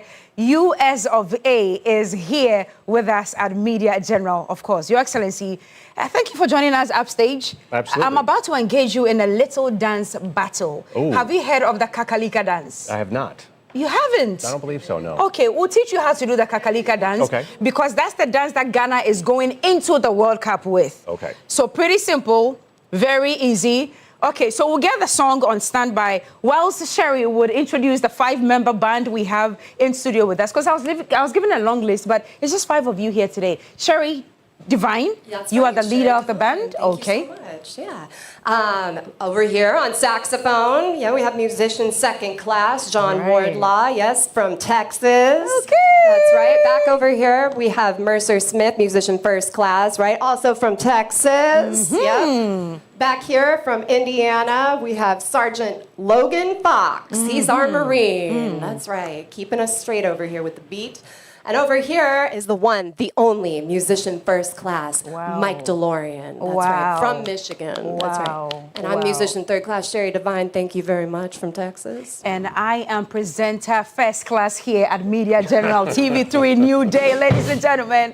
And of course, Your Excellency, we have you with us. But tell us, is this your first time in Ghana? This is all of our first time in Ghana. We have several musicians who've been to Africa before. Okay, but very first time in Ghana. Your city is gorgeous. Your first Accra. impressions when you arrived here in Accra, Ghana? You know, as soon as we got off the plane, we started swimming through the air. It was very humid, and it's just been the best for our skin. We love it. Everyone is friendly. Right. It's just a beautiful city. You know, we Fantastic. see lots of hustle and bustle out there. You know, it just makes us very proud to be here celebrating the 250th and, you know, be able to keep these diplomatic ties with you all. It makes us so proud. Amazing, amazing. We love the connection. Which African country did you go to, first of all, the first time? The first time? Yes. This is my first time in Africa. Okay. Oh, your first with time? Ghana. That's right. Okay, but how I about the believe band? musician first class, that's right, Senegal. Oh. That's right, and Mike. Djibouti, Kenya, Mauritius, okay. Oh, you are an African. Wow. Okay. Right. And it's your first time here. This is my first time here. It's yours as well. Yes, yes. First time to Ghana. Mauritius. Mauritius for. Okay. All right. Your Excellency, I'll just come to you quickly before we try the Kakalika dance. I'm not sure if you'll be able to do it this morning, but we'll give it a try. What are we to expect this evening in terms of the Freedom 250 celebrations? Well, we've invited many people. It's going to be the largest representational event we've had here in Ghana in many years, if perhaps ever, at the La Palme Convention Center. We wanted a nice big facility. We're really happy with the music. The band's going to be there. We've got many U.S. companies, particularly who produce food. You know, the various franchises that we have here have come and contributed. So we're really looking forward to having a very exciting, engaging evening. Right. And you know, U.S. has always enjoyed a beautiful relationship with Ghana. Absolutely. What's that one thing you've always wanted to tell Ghanaians, if you want to tell us this morning? That we think very, very highly of your country, and we loved the fact that we have relations with Ghana since the very beginning. Our vice president was here for the independence of Ghana in 1957, and those ties have been strong ever since. And so we're very grateful for your friendship and your partnership over these many years. Your Excellency, Yamao Akwaba. You understand that? Yes. Yamao Akwaba. How do you respond? That I don't remember. So you say Medasi. Medasi. Medasi. I've heard So that. That's Medasi right. just means thank you. Yeah. So shall we go through it? Okay. Your Excellency, Yamao Akwaba. Medasi. Fantastic. All right. Your Excellency, you can please take your seats right now whilst Sherry, Divine, and the rest of the band. How many songs are we doing again? Are we doing any Ghanaian song, by the way? Well, you know, we're going to do as many songs as you let us. So, Okay. yeah. But do you know how to do the Kakalika song? No. Do you want to sing it? I mean, the chorus just goes kakalika, but it's not actually the song, but it's the dance. So from the back, I think we're going to play that song, so you take a listen, and then maybe this evening, after rehearsal, you can do it at the program. What do you think? I would love to give it a try. Fantastic. Yeah, Okay, I'm game. so guys in the back, if you're ready, let's just play the kakalika song, so Sherry and the band members can acquaint themselves with the Ghanaian kakalika culture. But should we wait? Should we give you some time to get the song? Okay, so is it here? Is the song playing? Okay, please lift the volume. Aha. Rolly. Roland is already doing. So it's very simple. Okay, band man, just take a look. Yeah. Get them boom. You go do them like juju. Kakalika, kalika, kakalika, kalika, kakalika, kalika, kakalika, kakalika, kalika, kakalika, kalika, kakalika, kalika, kakalika.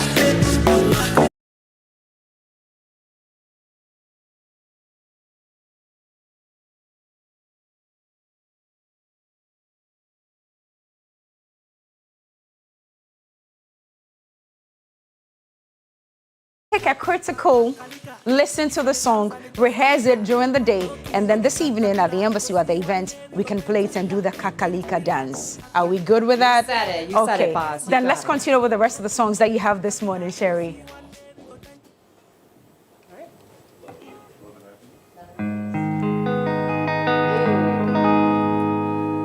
Love and happiness. Yeah. Something that can make you do wrong, make you do right. Yeah. Love.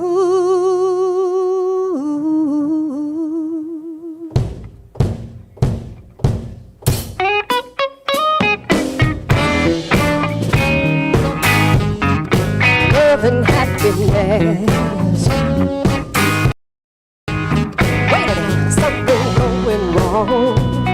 Someone's on the phone, 3 o'clock in the morning. Yeah, talking about how she could make it right. Yeah. Well, happiness is when you really feel good about somebody. Ain't nothing wrong with being in love with someone. Yeah. Hey, oh baby, love and happiness. Yeah. Love and happiness. Woo-hoo-hoo.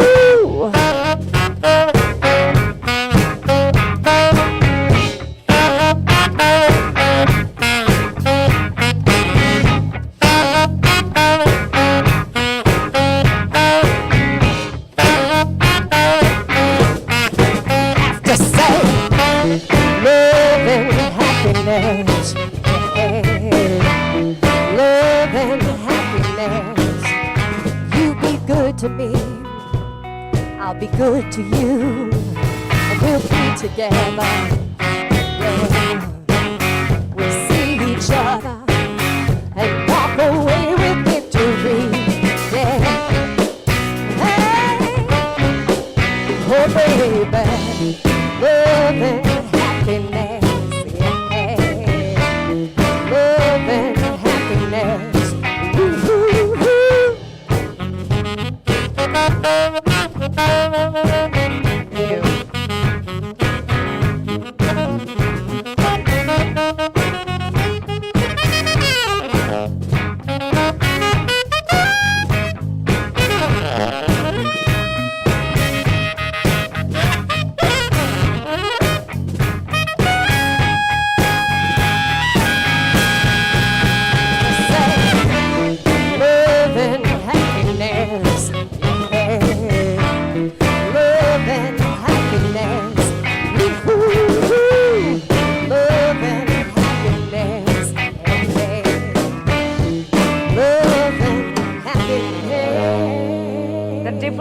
Yes, band, thank you very much for starting off the Freedom 250 celebrations with us this morning. It's been exciting having you. And just as I said in the introduction, sometimes the strongest connection that another country can have with another in terms of diplomacy is that one song that everyone can dance to. So by popular request, we are asking you to do the Waka Waka again as we end the celebrations in studio this morning and cross over to the northern region. Very soon we'll be in Tamale to also continue with climate talks by the German embassy. Diplomacy, it's on a high this morning in studio. The American embassy is here. The German embassy is also up north in Tamale. So Sherry Divine, by popular request, let's do the Waka Waka.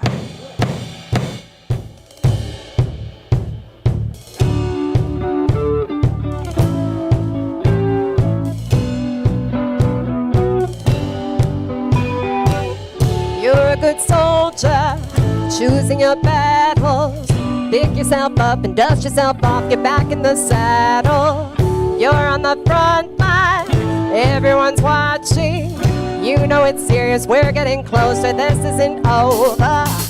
The pressure's on, believe it. You got it all, you mean it. If you fog it up, oh, and when you fog it up, Samina, mina, sangalewa. This time for Africa, Samina, mina, waka, waka, Samina, mina, sangalewa. This time for Africa.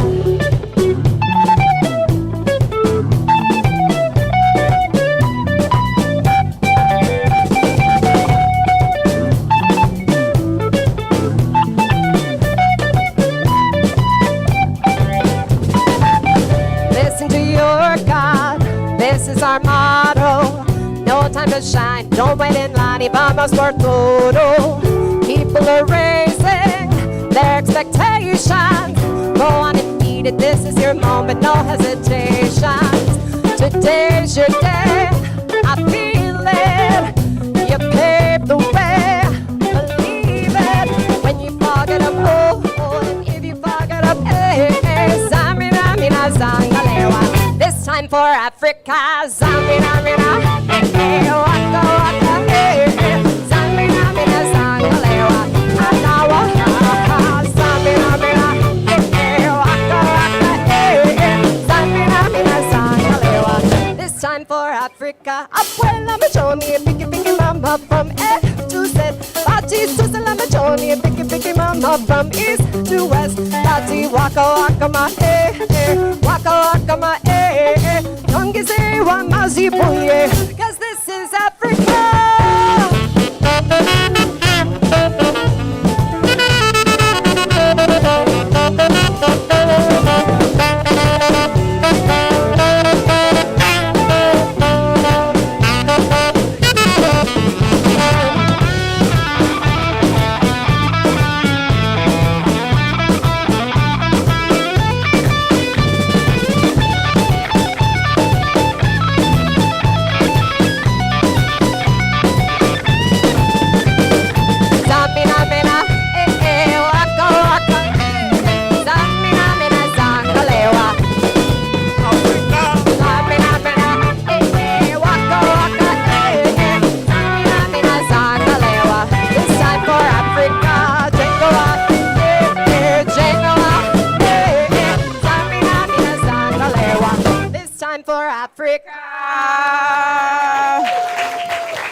Excitement right here in studio. It's been amazing having you guys. Thank Quite you amazing. so very much. Yes, nicely, beautifully. I can imagine what July 4 will be like in the United States of America. I've been there before. I got to JFK.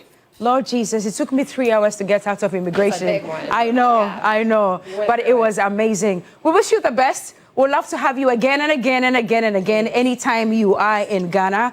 Your Excellency, thank you so much this morning for gracing our studios. Happy Independence, the great nation of the United States of America. Rolly? Yeah, and make sure you stay tuned because when it comes to the World Cup as well, we're going to bring you the official launch right here, 3 Sports, and you can get the latest update as to how proceedings will be with 3 Sports GH and for TV3 Ghana, always available for you. And Sherry, that was a good one as well with all your bandmates. Thank you. Right. Thank you.